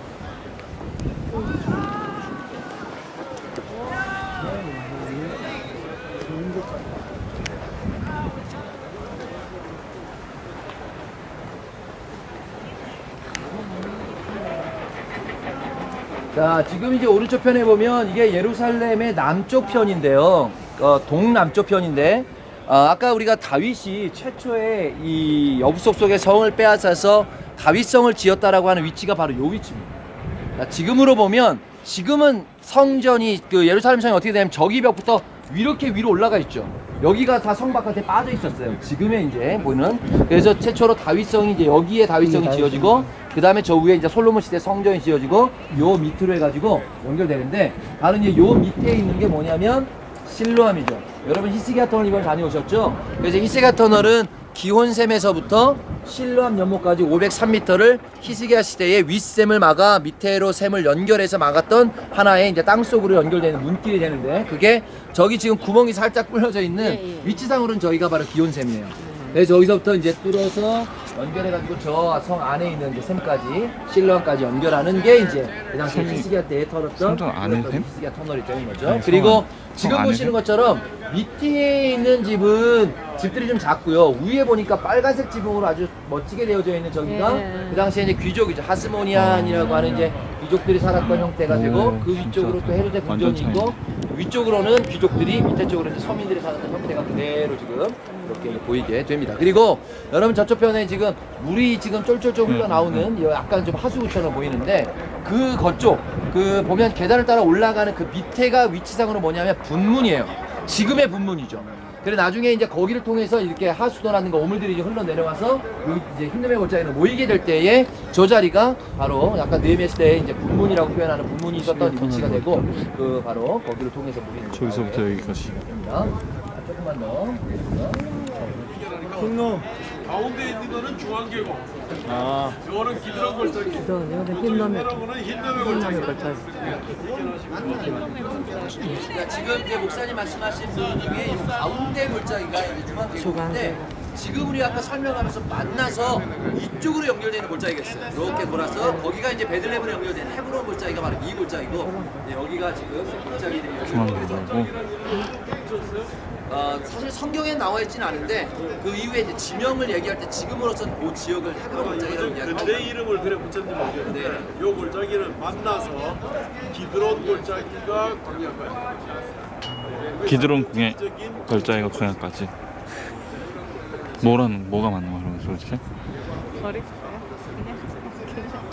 한 가지만 얘기하면 지금 이 세 개의 골짜기가 만나는 요 지역이 뭐냐면 성경적으로 엔로겔이라고 하는 지역입니다. 근데 엔로겔은 성경에 딱 한 번 나오는데요. 엔로겔? 열왕기상 엔로겔. 1장에 보면 한가요? 엔로겔. 이제 솔로몬을 왕으로 세우는 장면에 다윗이 이제 나이가 많이 들어서 병상에 이제 이 침상에 누워 있죠. 그래서 소녀에 의해서 이제 이렇게 병간을 받는 중에 밧세바가 지나가는 길에 누굴 아도니아가 역정모의를 하는 것을 보게 되잖아요. 그러면서 왕으로 세우면 나를 뭐 세워주면 내가 너희들 한 자를 주겠다라고 하는 장면을 보게 되면서 이 밧세바가 이제 다윗이 찾아가게 되고, 다윗이 약속한 것처럼 우리 왕 이 솔로몬을 왕으로 세워주십시오라고 이야기하는 장면 가운데 아도니아가 역정모의했던 장소가 어디냐면 성경 엔로겔이라고 나와요. 그 지역이 어디냐면 이 세 개의 골짜기가 만나는 이 지역입니다.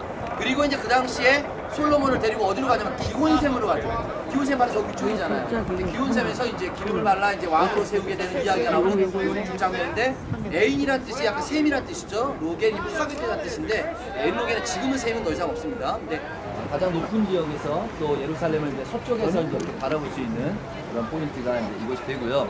그 이쪽 지금 이제 뭐 발굴을 해 보니 지붕들의 색깔이 다 빨간색이잖아요. 여러분 요즘에 보면 유대인들의 그 정착촌이라든가 이런 유대인들 마을들 보면 지붕이 다 빨간색이죠. 그러니까 우리가 뭐 벽돌 색깔, 지붕 색깔이야 뭐 다양하게 아무렇게나 할 수 있지만 묘하게 이스라엘은 대부분 집들이 빨개요. 왜 빨가냐라고 얘기할 때 뭐 사실 근거는 없습니다. 그냥 뭐 이렇게 빨간색 쓰는 건데 이제 한편으로는 어떤 이제 역사적인 이야기를 하냐면 고대의 이런 귀족들의 집들이 다 이제 지붕 색깔이 저렇게 빨간색으로 나오는 거죠. 그러니까 그런 뭐 좋은 집이라는 의미로 그냥 하나의 뭐 어떤 특별한 근거는 없는데 그런 이야기를 하게 됩니다. 그래서 위치상으로는 지금 저쪽이 안토니오 요새라고 하는 본디빌라 법정이고 여기가 헤롯 궁전이라면 성경에 이제 예수님께서 가야바 대제사장집에 잡혔다가 본디빌라 법정에 갔다가 헤롯의 궁전에 갔다가 다시금 이제 본디빌라 법정에 가게 될 때 위치상으로는 이런 위치가 되는 거죠. 그래서 예수님께서 잡히셨던 형태를 보면 지금 이제 저쪽은 서민들 사는 곳이고 이쪽은 귀족들 사는 곳이고 예수님 잡히셨던 저 겟세마네는 그 당시에 성에 안에 살지 못했던 가난한 거지들이나 이런 사람들이 살았던 골짜기 형태가 있었던 거죠. 그러니까 예수님의 십자가 루트는 가장 가난한 사람, 서민들, 귀족들까지 계속 사시는 십자가의 길들이 이런 식으로 이제 조롱과 이런 비난을 받으면서 왔다 갔다 하다가 마지막으로 십자가 길을 받게 되는 이런 이제 지역들을 보면 어떤 지역을 지나갔는지가 모든 계층의 사람들의 집들을 다 예수님께서 십자가 달리시면서 전에 다니셨던 흔적들이 보이게 되죠. 성묘교회라고 하는 그 무덤교회는 사실 여 위에 있어요. 위치상으로는 이쪽에 있는 거죠. 그리고 여기도 사실 아니고 원래 지금의 위치상으로는 우리 호텔하고 굉장히 가까운데요. 가든툼이라고 하는 데가 있어요. 영국 국교회에서 골든이라고 하는 장군이 이렇게 발굴 중에 이 벽 쪽에 우리가 골고다라는 의미가 골골레트라고 하는 해골이라는 의미죠, 그죠? 가보니까 해골 모양을 갖고 있는 동굴을 하나 발견한 거죠. 거기가 실제로 옛날 고대시대 무덤이 발견돼. 그래서 이제 이 개신교 측에서는 그 가든툼이라고 하는 곳을 이제 이야기하는데 그 자리는 지금 김하일 목사님 계신 요 포인트 정도가 골고다라고 이야기를 하는 두 가지 장소가 있습니다. 근데 유대인들이 이제 저 만들어 놓은 저기는 사실 지금의 어떤 위치랑은 좀 관련이 없어요. 근데 아마 성의 없게 만들어 놓은 거겠죠. 뭐 우리는 상관없다 어디든 뭐 이렇게 해가지고 그러니까 위치상으로 보면 지금 저 본디빌라 법정에서부터 저 앞에 보면 그 문이 보이죠. 그 문을 통해서 예수님이 십자가를 지시고 나오셔서 요 앞에 보니까 지금 성문 하나 보이시나요? 네. 문 보이고 저쪽에도 문이 보이죠? 네. 아마 저쪽 문이든 이쪽 문이든 이렇게 해서 십자가를 지시고 성 안을 빠져나와서 이쪽 어딘가에 있는 골고다 언덕까지 십자가를 지시고 바깥에 나오셔서 이제 여기서 달려서 이제 십자가에 달리셨던 이제 이야기를 우리가 십자가의 길이라고 하는 포인트에서 보면 연결이 이렇게 이제 될 것 같습니다. 3분 정도 드리겠습니다. 뭐 이쪽 주변에서 찍으실 분들은 찍고 저희가 한남 사분 쪽으로 이동할게요.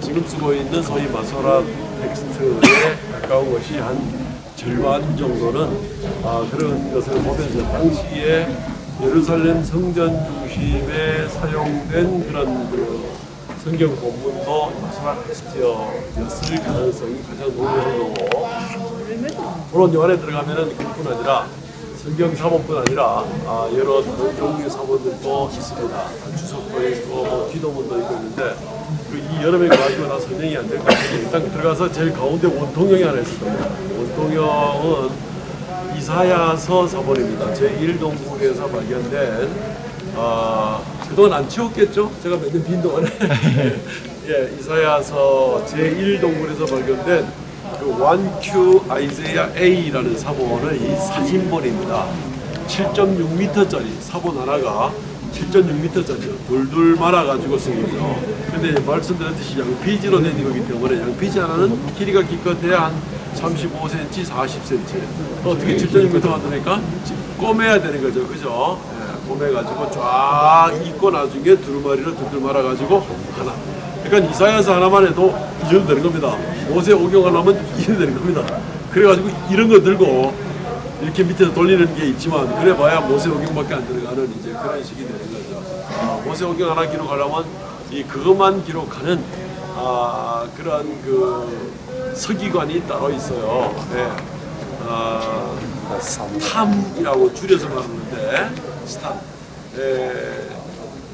스탐이 이제 그 서기관인데 토라와 내주자 기도문만을 기록하는 서기관이다 하는 것을 이제 스탐이라 줄여서 얘기하는데 그 사람들 1년 동안 토라 한번 기록하면 이제 시간 다 가는 이제 그렇죠. 그러니까 뭐 몇 천만 원 가는 거죠.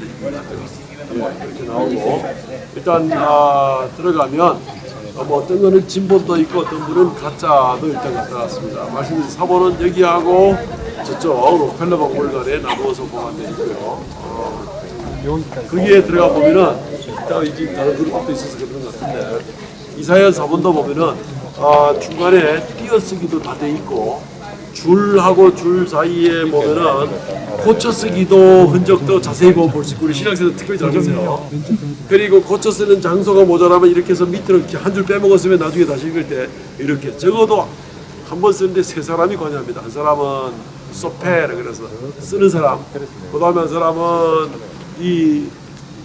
검독하는 사람 뭐 이렇습니다. 검독하고 그다음에 또 고쳐 쓰는 사람 막 이래가지고 그 세 사람 정도를 걸쳐가지고 이렇게 교정 작업을 하는 것을 그러니까 그 기원전 3세기 때 벌써 그런 교정 작업부터 먼저 해나가는 거 쓰다 보면 실수가 생기니까 어쩔 수 없는 거죠. 그리고 보면은 단락 나누기 같은 것도 미리 해놓은 것들을 우리 저 한번 성경 깊은 관심 있는 분 생각해 보십시오. 그런 것들도 미리미리 보입니다. 근데 사실은 그것은 쉽지가 않은 일이죠. 왜냐하면은 이 양피지라는 게 귀한 거니까 거기다가 줄 간격을 넓게 한다든가 글자 사이를 띄운다든가 이런 것들은 사실은 이 종이가 아까워서 다 그렇게 못하는 겁니다. 붙여 쓰고 막 이렇게 붙여 쓰고 이래야 이제 아끼는 건데 그래도 쿰난 사본들은 이제 다 그렇게 해놨습니다. 여러 사본들이 봤는데 쿰난 자체에서 기록된 그런 사본들은 히브리어의 성격으로 따지면은 후기 히브리어 시대의 겁니다. 스펠링 같은 경우를 볼 때도 에스라, 네헤미야, 뭐 에스더 이런 시대 때의 히브리어 어법으로 되어 있습니다. 다비드 그러면 달렛, 바브, 요드 달렛 이런 식으로 네 글자로 쓰고 사무엘서 같은 데는 세 글자로 되어 있습니다. 달렛, 바브, 달렛 그렇게 이제 좀 긴 그런 스크립트로 되어 있는 그런 걸 볼 수가 있습니다. 그리고 우리 히브리어를 좀 공부하신 분들은 보면은 이 파이널 폼이 있고 이제 또 미들 폼 이런 거 있잖아요, 그죠? 예를 들어서 카프라든가 이런 것들은 가운데 쓸 때 이렇게 쓰다가 끝에 쓸 때 어떻게 씁니까?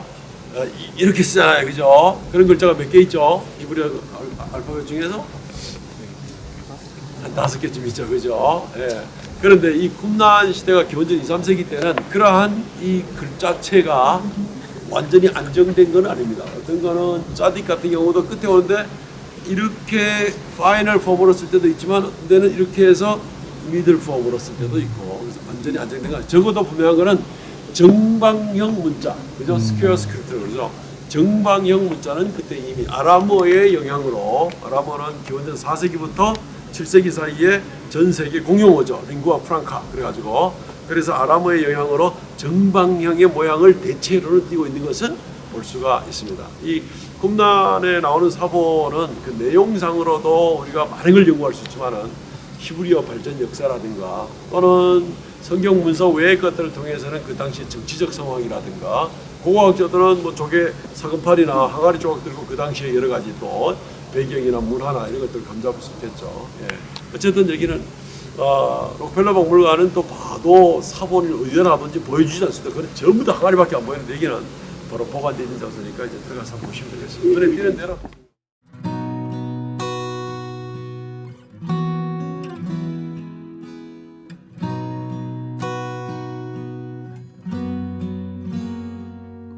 Redeeming King, I stand amazed. How can it be? Love so complete. I'm overwhelmed. You died for me. My